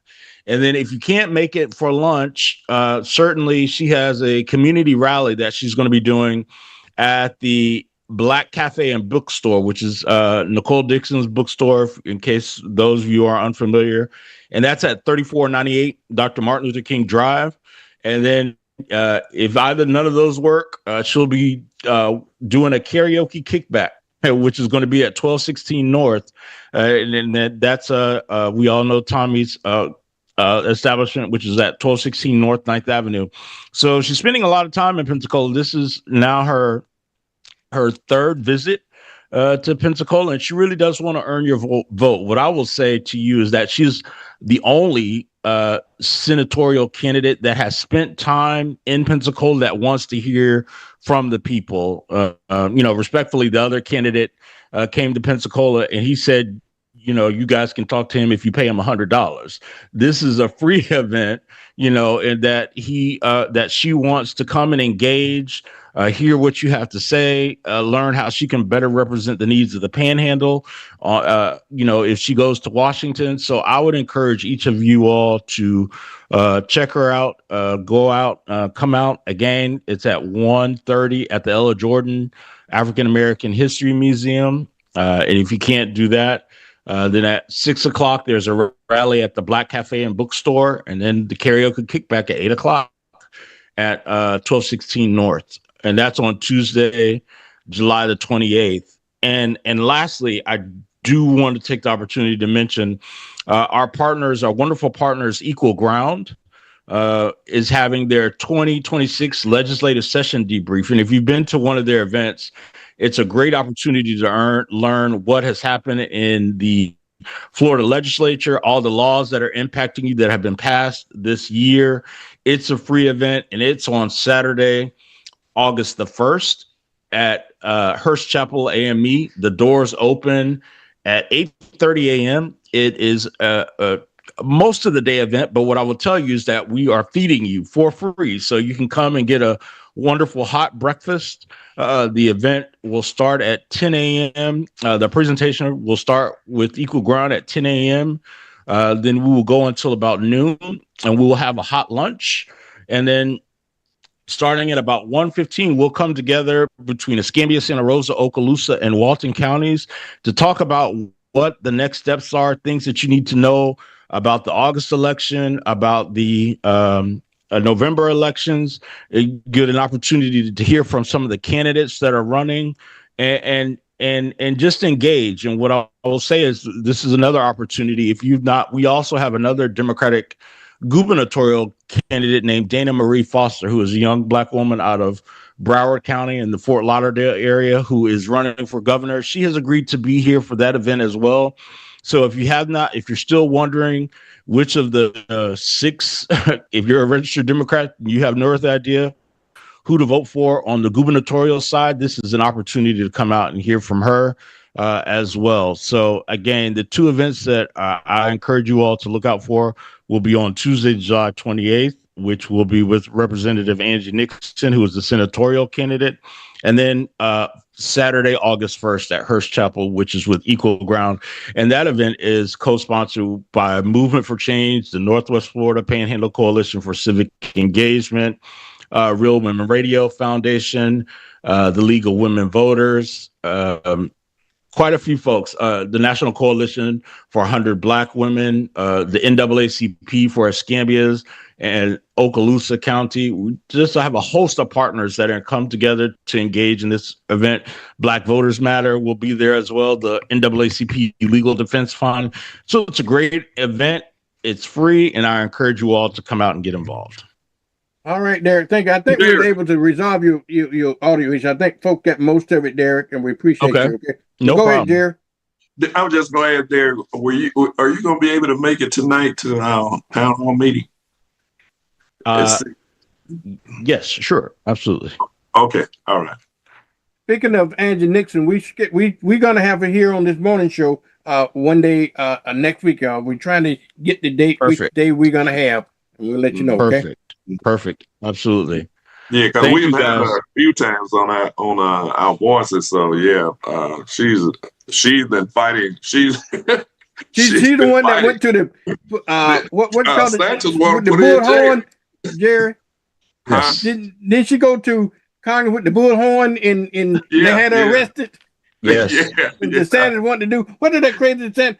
What was she in protesting that for? What was that? She was protesting the redistricting efforts. Well, you know what you have to say with Representative Angie Nixon is that she's such a fighter that you have to ask which time are you referencing, and the point in time that you're referencing, I guess more recently, is the one that where she was protesting the redistricting efforts that Governor DeSantis led here in the state of Florida, at the behest of the man that sits in the White House, right? And so she's been very vocal about that. You may also have known her, I'm forgetting how long ago, maybe 2-3 years ago, 2 years ago, when they had the shooting. If you recall, the white man who shot the boys on the campus of Edward Waters at the Dollar General that happened in Jacksonville several years ago.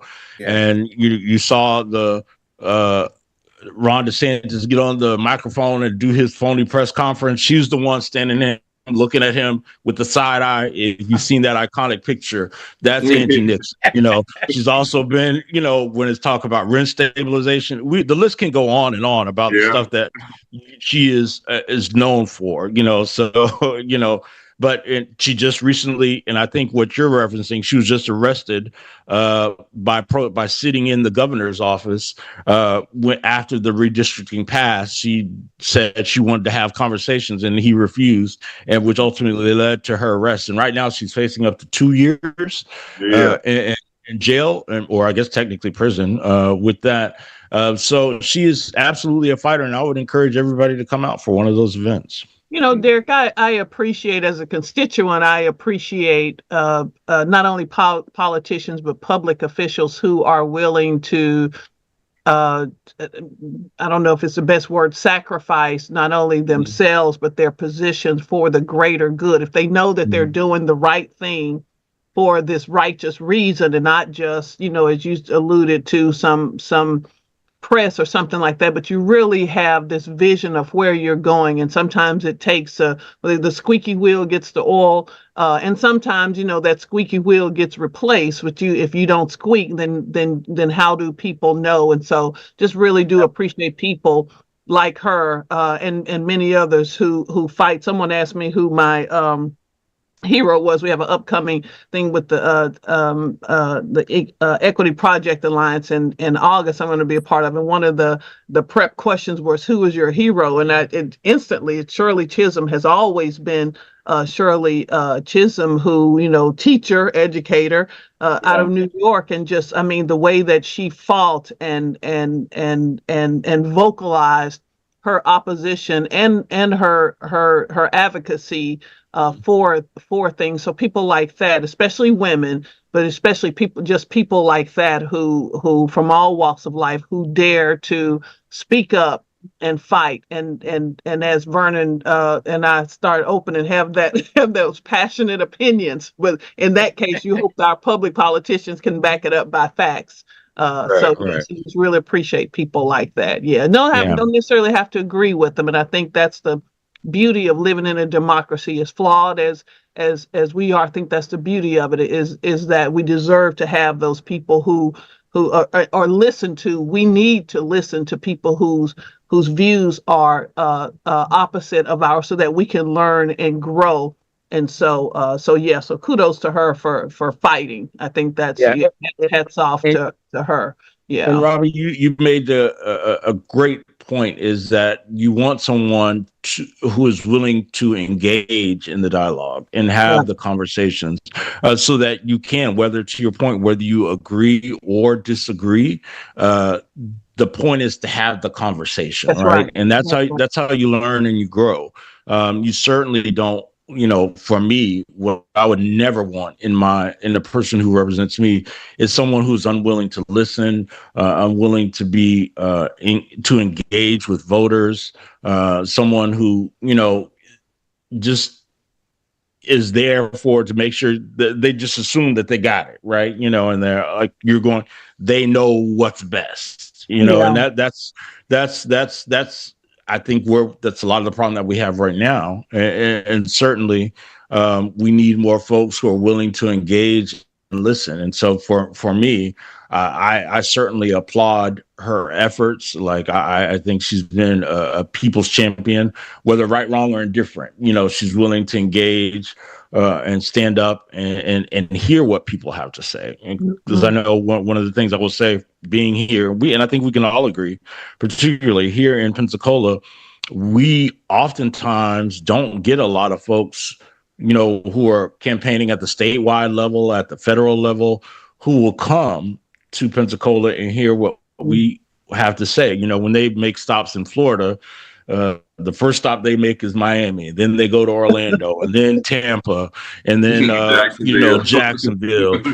They go everywhere else in North Florida, whether you're talking about Escambia County or Santa Rosa County, Okaloosa County, hell, even Leon County, which is where the capital is. They don't come there. They talk about what problems face in Broward County, and Broward County problems, Fort Lauderdale problems, and Miami problems are not those of Pensacola. We are two totally different places in the state of Florida, and we have different issues that we fight for. So that's right. Tell them to come to LA. Tell them to come over here to LA. I know, right? Right? So it's good to have somebody that's willing to come and engage, and not just hear, okay, I'm going to be here. Let me make this quick stop for 30 minutes, or let me make this quick stop for an hour. But an entire day is crazy. You just don't see that from candidates. You don't see a whole day's worth of stuff.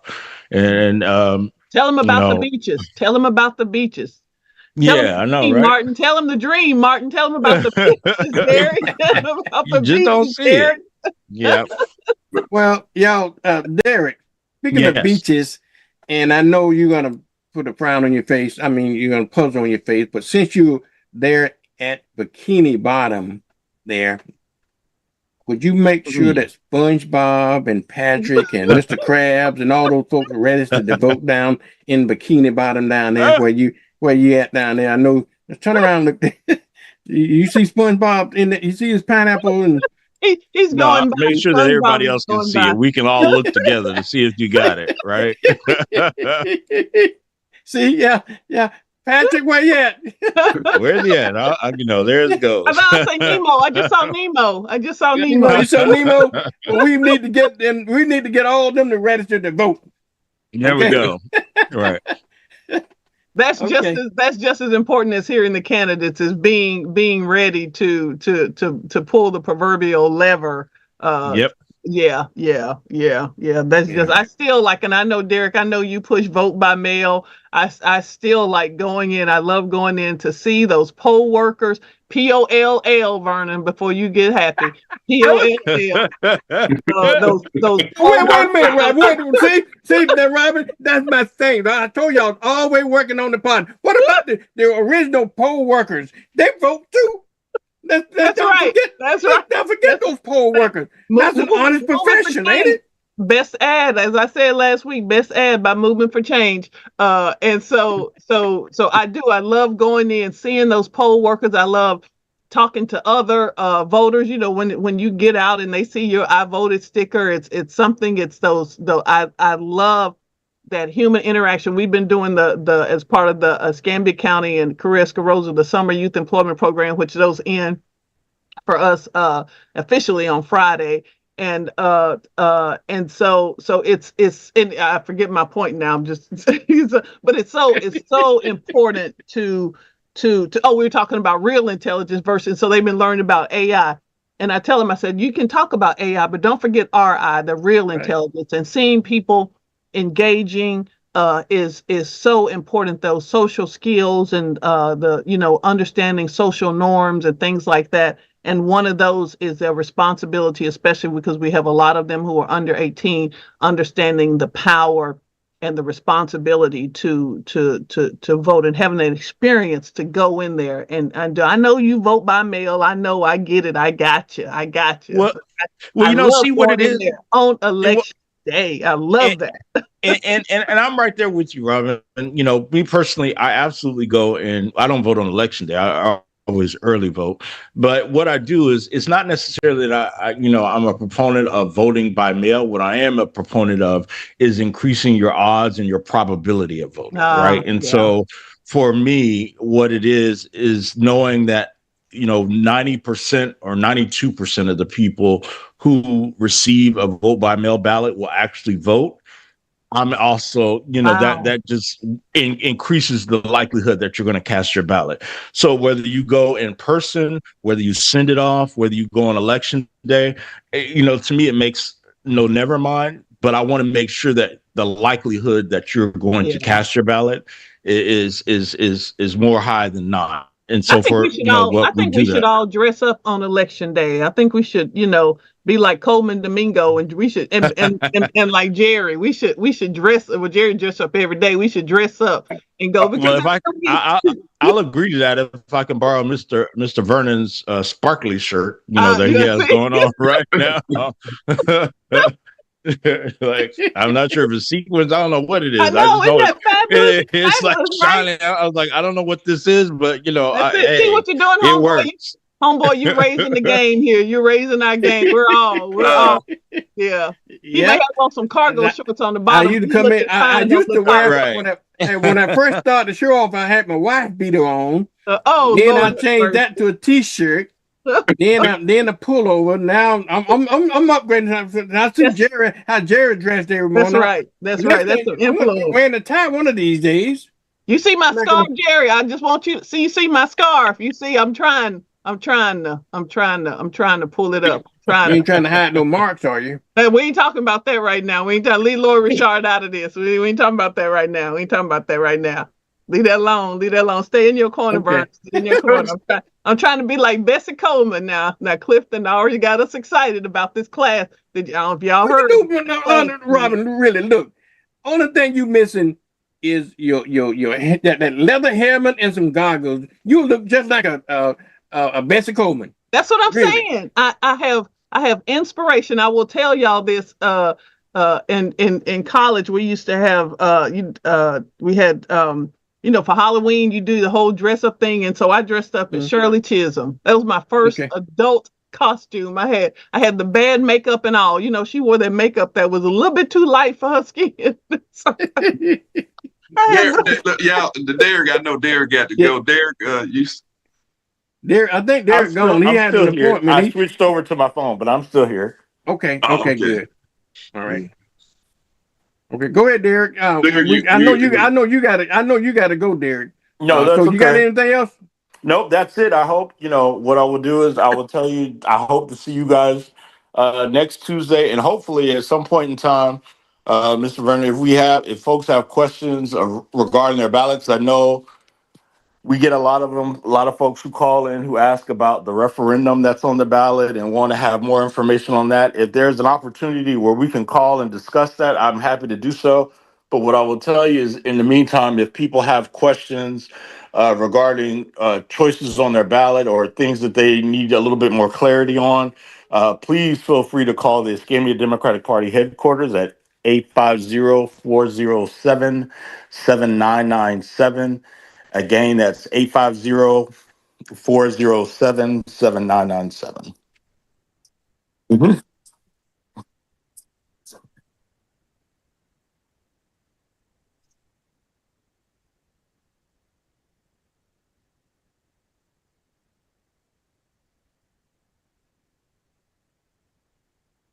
Right.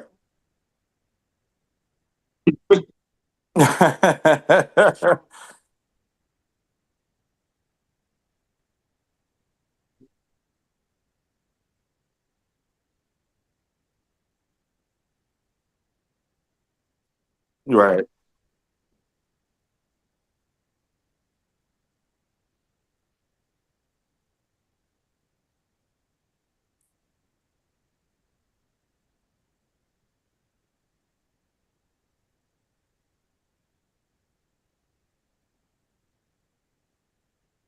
Right.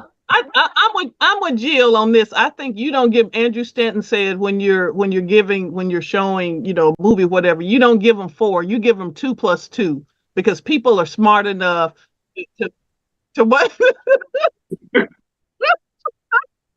I'm gonna call Jill to hold out. Hold on, Jill. Hold on, Jill. Hold on, Jill. You give them 2 plus 2, and then you let them make their best decision. But because I think when you tell them who to vote for, is people may not understand the whole of the politics of that person. I think you have to give them you give them the pros and cons.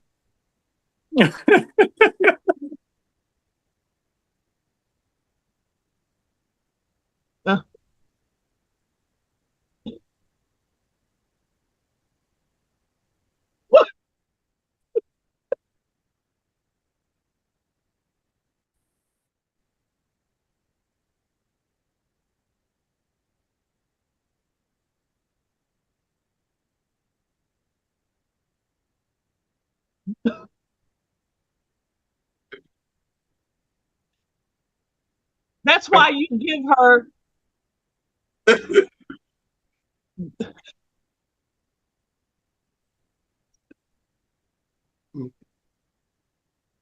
That's why you give her all of the factual information on that, so that she understands the what. Well, and that's her decision. And so I think that you give her that. Y'all keep fighting all the way to the ballot box. You keep fighting. She votes. She I know. I said, hey, you know what? I said all of that, and my audio was damn off. But I guess that might be a good thing. My audio was off. Okay. But anyhow, Robin, go ahead. What they heard. What they did not hear me say is y'all should show folks how to vote. Okay. And I'm not seriously. Let me talk. Okay. I think that many times, though, that you're not familiar with a lot of folks don't study these stuff like you, me, and Jerry, and so forth. And sometimes, and I know when I go into the polling booth sometimes, when you're talking about judges, should we keep this judge, keep that judge, for the lesser known candidates, I sometimes don't know who to vote for.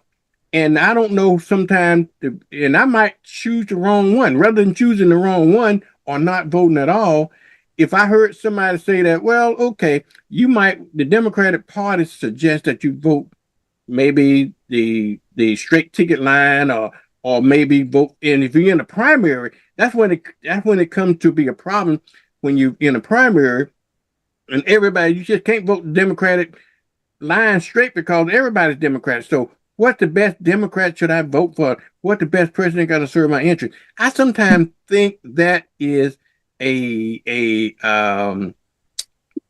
suggestion.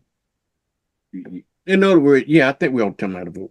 I understand. I can respect what you're saying, even as I disagree with this deal that you should vote a straight ticket line outside of your primary. I understand inside, because I think with elections coming around every 2 or 4 years, you have that responsibility to really engage in the process, and part of that is doing some of that. And yes, candidates have the nice, shiny, pretty website or the flyer and all that. And I will just since both of them are on now, I have before an election, and not understanding, I've called my homeboy and say, give me some information, because I have not done this deep research, and so give me who, or I've asked Derek when we've been in a political thing, what do you think of this candidate? I ask him on the side because he's representing a whole constituency, and so he gives me this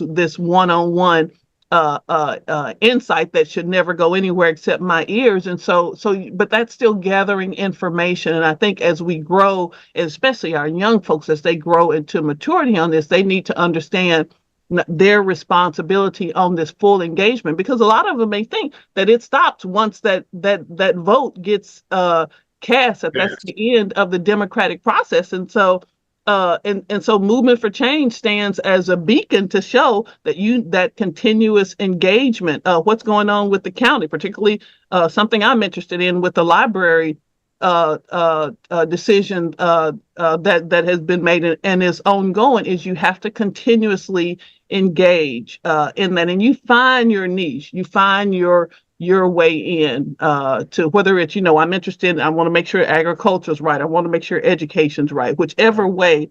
I think that you should continuously engage. But I think if don't vote for this person, they may think, well, okay, I didn't vote for them, I voted for them, I'm done. And that's actually, it starts, it really does. That's another phase after that vote is cast. Let me give you a case in point, okay? For an example like this, I guess it's what you call a referendum. I guess it's referendum. If they got on the ballot, should we have a supervised, an appointed or elected supervisor, or an elected?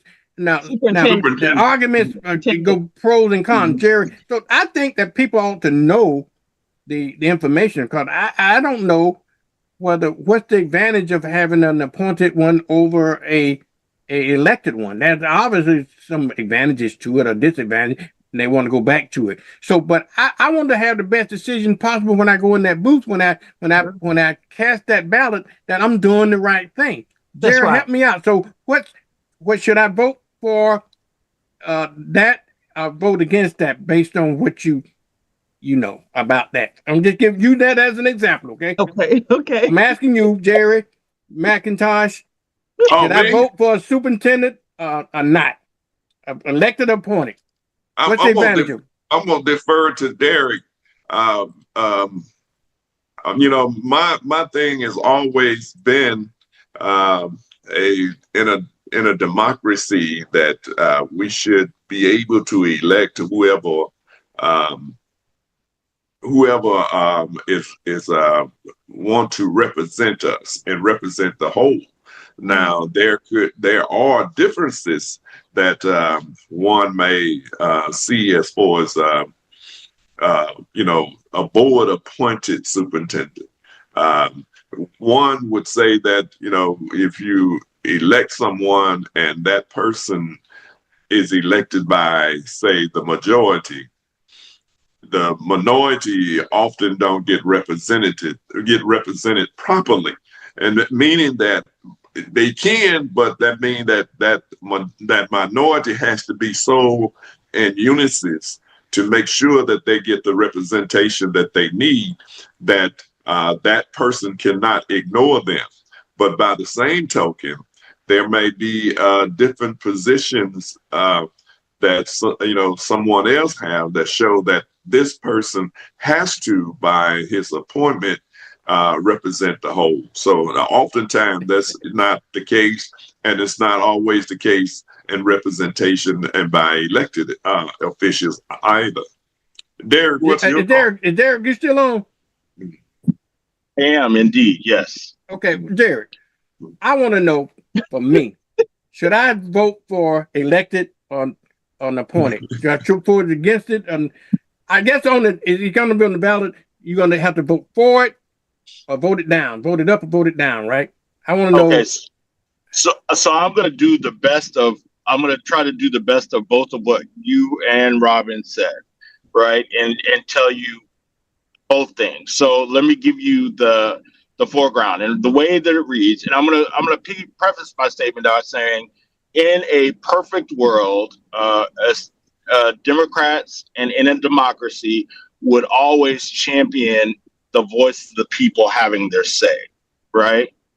What I will say is, however, in Escambia County, in the case where we are talking about whether or not you want the superintendent of schools to be elected or appointed, the position of the Escambia Democrats and Democrats as a whole is that for the superintendent of schools, it is best to keep an appointed superintendent. So our recommendation is the way you vote on that is no. Now, the background on that is that you have to understand what the intent and the merit is. Please remember that in 2018, or the superintendent, and this item went to ballot for citizens in Escambia County to overwhelmingly vote on. Can you hear me? Yeah, we can hear you now. Go ahead. You're trying to drop that for a second. Okay. Well, this measure went to the people back in 2018 for citizens in Escambia County to overwhelmingly decide on in the general election, right? Escambia County residents overwhelmingly voted to go to an appointed superintendent. That was the will of the people in the general election. Now, we had an appointed superintendent, and for the folks that oppose having more diversity in administration in Escambia County schools, having more Black and brown principals, the assistant principals, and people at the administrative level, we saw that progress being made under an appointed superintendent. Some folks didn't like that. So now they made a decision to fire the appointed superintendent and replace him with what we would, a nomenclature call some of the good old boys. And that's who we have now. That person would like to remain as superintendent, but can't because they're in drop, which means that they have to retire from the Escambia County schools next year. So what they have said, and if you go to these school board meetings, what they have said is we want to preserve a conservative way of life in Escambia County within our schools. We want to keep Black and LGBT themed books out of the classroom. So in order to do that, they want to go back to an elected superintendent so that the superintendent doesn't have any accountability as to what happens. Right now, an appointed superintendent at least has accountability to the school board. Elected superintendents don't have accountability until you reelect them, the next election cycle. So they can run rec shop on what our district are. We've seen $1 million lawsuits being filed and being litigated. We have a shortage of students and funding in the Escambia County schools all because of the decisions that have been made since we have replaced the original appointed superintendent with the new superintendent. This is a dangerous direction that they would like to go. And the main goal, if I think we can all agree, is that education should be focused on education. And we need to keep politics out of education and out of the classroom. And the best way to do that is to have an appointed superintendent. So in this case, we're saying let's keep an appointed superintendent. So on the referendum, you would vote no.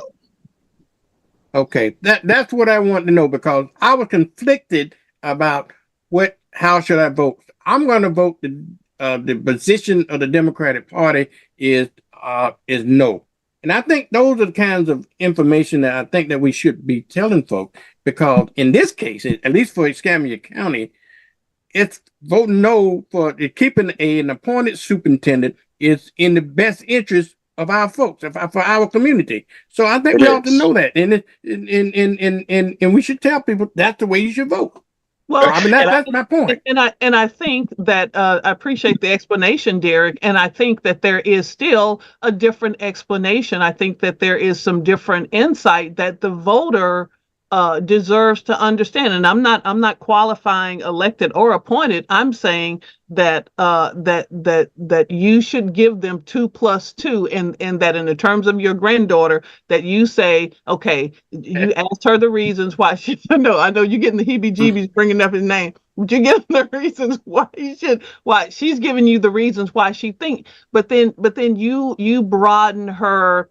You broaden her landscape and but it didn't make any difference. So, well, but I'm saying, but still, that's her decision because she's the voter. You still broaden her landscape, and then in the end, and that's why we need this. You give them both sides. I appreciate Derek giving. I'm not fattening frog for snakes, Robin. I'm not fattening frog for snakes. Anybody in my house, depending on my resources, gonna vote for our best interest. Okay. No way in hell I'm gonna let her vote for Trump. There was a campaign for I think it was aimed at Republican women, and they put whatever this campaign was, and I want to say it was on sticky notes, that they put it in bathrooms saying that something akin to your husband will not be in the voting booth with you. No one has to know your vote. No one has to know your vote. That's exactly what happened. Yes. And again, I think that we get pressured, and I just mean we as voters get pressured from all sides, and you don't know these quick 30-second ad or paid political ad by such and such. It's not even the candidate. It's skewing something. It's putting fire in some candidates' eyes and making them think that they, instead of looking at the reason, they're going on your emotions instead of this logic, to really see, again, as you said, what is in the best interest. It's like people would say, well, there were Black people who fought for the South in the Civil War. No, they were servants in the Civil War. They were not fighting to remain enslaved. Even as you may fuss about something coming out of it, they were saying they were servants. So they were in the Civil War on the side of the South, but they were serving the so-called master in that duty. They were not they were not enlisted in the war service. And so you're right, you should never fight against your own interests, and you deserve to have the full knowledge, full information of both sides. That's why these candidate forums are so important. Meeting the candidates, you ain't got to vote for them, but go out and meet the candidates and see them face to face when they come, or travel 20-30 minutes and go and meet them. I think that's just as important in doing that. I'm just taking up for your granddaughter. I'm just saying. Deserve to have all the information. Thank you, Derek. No problem. When I was first getting ready to vote, my mom used to take me to the booth with her to vote. when I was, I guess, about 6 years old. And so soon as, and I always, as soon as I would tell my mom, why can't I vote? And she would say, you're not old enough yet. You have to be 21. That was before they lowered it to 18. That shows you how young I am, Robin. That's right. That's you from Arkansas. That's why you look so young. You're from Arkansas. so back then, you had to be 21. And during the Vietnam War is when the protesters began to say, if I could go and fight at 18, then I ought to be able to vote at 18. And so it got lowered to 18 at that time. And but before that, it was 21. You had to be 21. But my mom used to take us to the voting booth, and as soon as I was able to vote, I've been voting ever since. But one of the things that when I was growing in church, some of the preachers would get up and say, I can't tell you who to vote for, but I'm gonna tell you who I'm voting for. And everybody knew what time it was because they done went and studied. They was able to go into these different events and find out what the platform of the candidate was and all of that. And they will come back and say, this person has done this. And sometimes it will be like it's a balance. And you can choose because both of these people are good. But then there were others when they would say, now this person here, this is what they did and this is what they did. I'm voting for this person over here because of what they did, And but I'm not trying to tell you who to vote for. And they were really telling you who to vote for. Now, one of the cautions we're gonna have to make sure that we understand in our Black community, all Black folks ain't kinfolk. That's you don't true. vote. You just don't vote for a person just because they're Black. Clarence Thomas should have taught us that lesson, if nothing else. We have really never did that. It was white people who voted for white people because they were white, but Black folks always evaluated that Black person and said, I violated it one time, Jerry. Yeah, I don't know if that's true. I voted for Barack Obama just because he was Black. I ain't know nothing about the old boy, but I did make the right decision. Oh yeah, but you could hear in his speeches and his language that he was intellectually intelligent and had the interest of the people, even though he didn't have the power that he would need to transform the country into what he thought it should be. Because he had Congress for about a year or so. After that, the Republicans came in, the Tea Party rose, and everybody else on the right wing rose up against him, even though he was elected twice. But he had Mitch McConnell in the Senate, and the only other person he had with him at that time was Nancy Pelosi, but she had to give the gavel over to the dude that used to drink all the time. What was his name? The Speaker of the House at that time, Boehner. Boehner. Yeah. So that was his dilemma. But you could tell by a person's speech and what they have done. He was an organizer from Illinois, from Chicago, and he went on to become a state senator and then the Senate, and he ran for president. What was the remember the episode on Good Times when I was trying to see, remember the politician when he was doing all these favors and things like that to gain people's vote. You remember him, because he was out of Chicago, so that I know. But that he would do these things, and that was part of his thing. He was a ward boss. I remember that. Yeah, but you vote for him, and he was doing these crooked things, and so you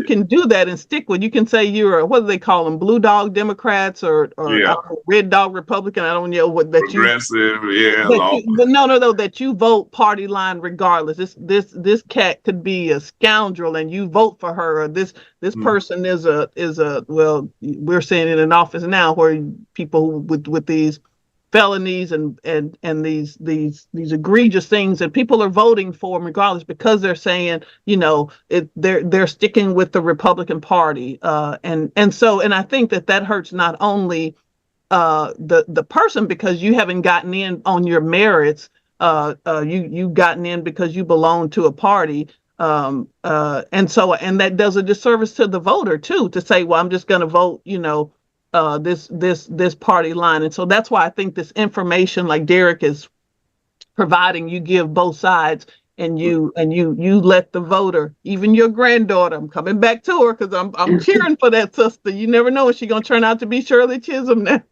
The next Shirley Chisholm, that you give them the information. All right, I'm gonna get off of this. But I think it's really important. You're right, to give people the information so they can vote informed, particularly during the primary, because you don't know who's who. Now, in the general election, that's when a lot of people probably vote more party line in a general election than they do in the primary. So in the general election, you have to decide on which person is the best person, regardless of whether they're a Democrat or Republican, whether they're black or white or whatever the case may be. I think that's when you really need to really sharpen up all of your skills, because sometimes Republicans would serve you better than a Democrat.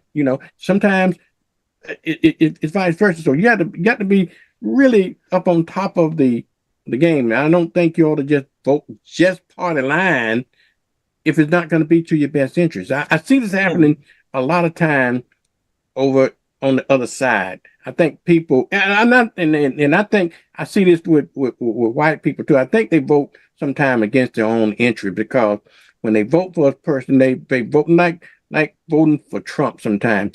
When it's all said and done, he probably done as much harm or more harm to white people, poor white people, than it is black people. So, and maybe they consider that is the casualty of war. I don't know. But, and I think, I was thinking of, I had the opportunity to meet longtime mayor and of Tuskegee, ahead of Omar Neal, Johnny Ford. We were at a convention in Birmingham, and a conference rather in Birmingham, and he was there, and so I was so excited, and I called my dad. I said, I met this, and he would do the whole thing about the black mayors, and on the choo-choo train, he had this whole spiel he would do. And so I told my dad, I said, well, I met him. He said, Johnny Ford, the one who went from Democratic to Republican. And I said, okay, I don't know that. I didn't know. I didn't know him. So I went back, and the next day at the conference, reintroduced myself, and I said, Mayor Ford, I said, I mentioned that I met you to my father, and so he said this, and I said, so can you tell me, I'm not voting for you. I don't know. I'm not one of your constituents, but I want to know, inquiring minds want to know why you switch from one party to another. He said, well, that's where the money was. so that was his deal. He thought that he was doing at the time the best for his constituents when he did that. Sometimes, and I'm not saying it was in this case with Mayor Ford, because we saw our friend Omar O'Neill came in and did some different things. Sometimes you do things in the voting booth immediately, but those long-term implications come out to be something very different than you thought. So you think, I'm going to vote for this guy because he's this particular party, because in the case of your granddaughter, because he did this one thing, but then you see the error of your ways, and you don't get to 3 or 4 years later until you can make that correction, unless something happens in the interim, in a special election has to happen. And so I think I think even politicians make their decisions sometimes on flawed information.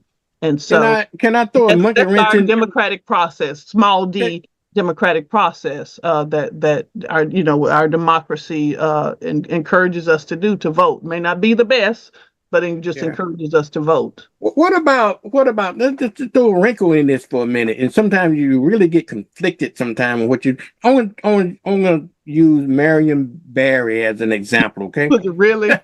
Yeah, really. I mean, I think Marion Barry served the folks okay, but he had issues, he had baggage. And so he was even reelected. Yeah, but Marion Barry did stuff. Marion Barry changed DC for black people. And that's why the black people in DC loved it. Yeah. They got contracts with the city. They got jobs with the city. And the footage was grainy. The footage was grainy. Yeah. But, later on, after, he had been mayor for so long, he got caught up and set up. With the people knew he had issues, and he, like anybody, we all got some, all got some issues, and people can exploit those issues if they know what they are. Yeah. And Barry was kind of out there, Well, I want to throw another. But we got to get out of here in a few minutes. I'm throwing another wrench in this. Let me just say, the footage was grainy. That's all I'm gonna say. All right. I'm hearing folks now saying, with what's his name that got arrested the other day? They ran for governor. Yeah, what's his name? What's his name, Derek?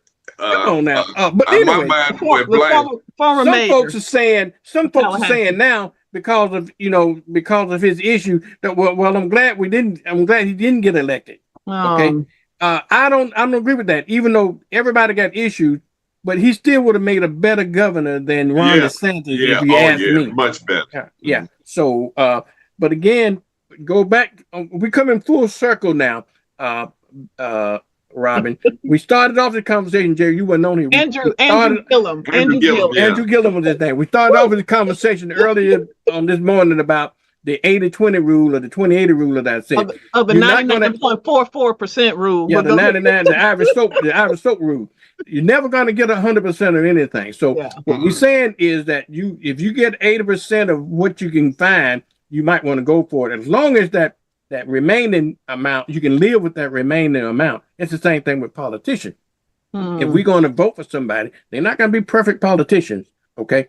But if you can find a politician that at least meets 80% of your, based on my rules, it's 80% plus, as long as that 20% that you can live with, I would say go vote for them. So how we come back in full circle. A great example is Mondani in New York.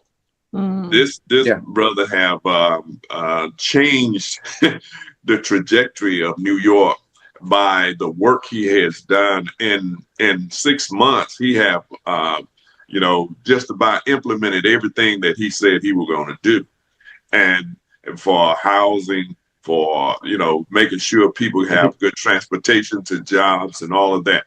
This dude is moving, and he moving quickly.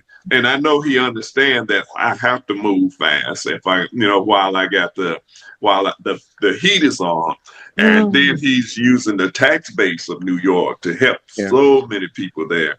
And people need to read up on what he's doing, because the brother is he came in doing what they said was impossible to do, making sure that people can he got his own project 2026. Yeah. And he done got that taken care of. And so he can cruise a little bit now, making sure that he can do the other things that he wants to do, because he done proved that it can be done by not accepting no for an answer, and so you're going to have people like him and what's the governor, Westmore, and Maryland. In Maryland. He's doing a brilliant job, but they trying to get rid of him because he is doing a brilliant job, and there are others who are out there who are making a difference in the political world, but they don't get the kind of ad buy that others do that's doing nothing, and you definitely they'll get the coverage that Trump got from day one, Trump got over $1 billion worth of ads in his first term. Coming back second, because even in his second term, it was making money for the media, and they didn't care about asking the questions or putting forth what he had done before, his background. They just wanted to make the money, and so when he got there, he became like a dictator. The very press that propped him up and put him in power, he turned against them and called them enemy of the people. And many of the people believed it, because anything they said about him, they said that it was fake news. Yeah. You know? Yeah. Well, and All I right, think, y'all. you know, Lloyd's Aunt Rosa always says that you do the best you can. So you cast you vote.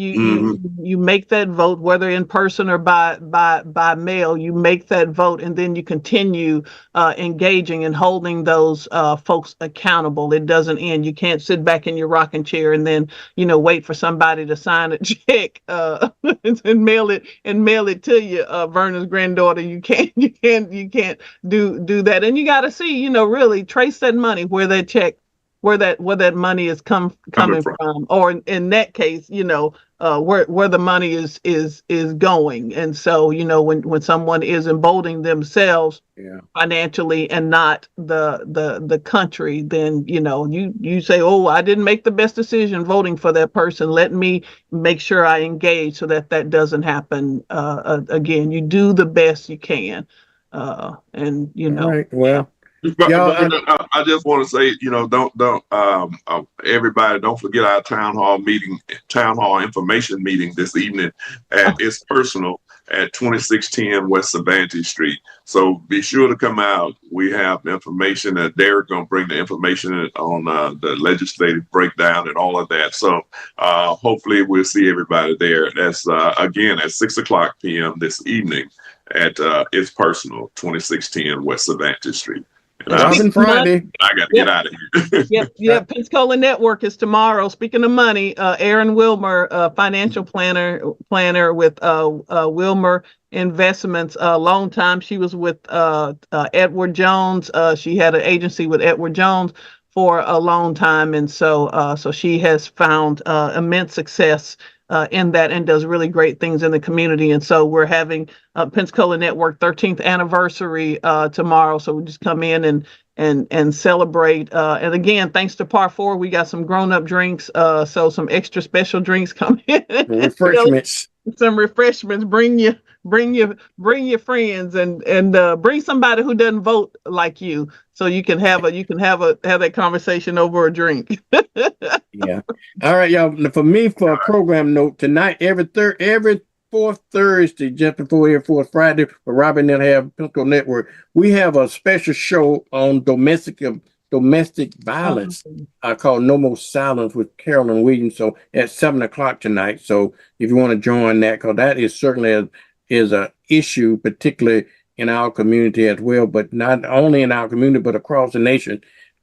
We need to pay more attention to that. And if you're involved in situations like domestic violence, you might want to stay tuned so you can learn to do some tips on how to get out of it, because it could be deadly. Okay, it could be deadly. So, folks, anything else before we go? Thank you. I got to get out of here. All right, me too. I got to get out of here. We always run late. Thank you for seeing the 99.44% possibilities of the world, Vernon.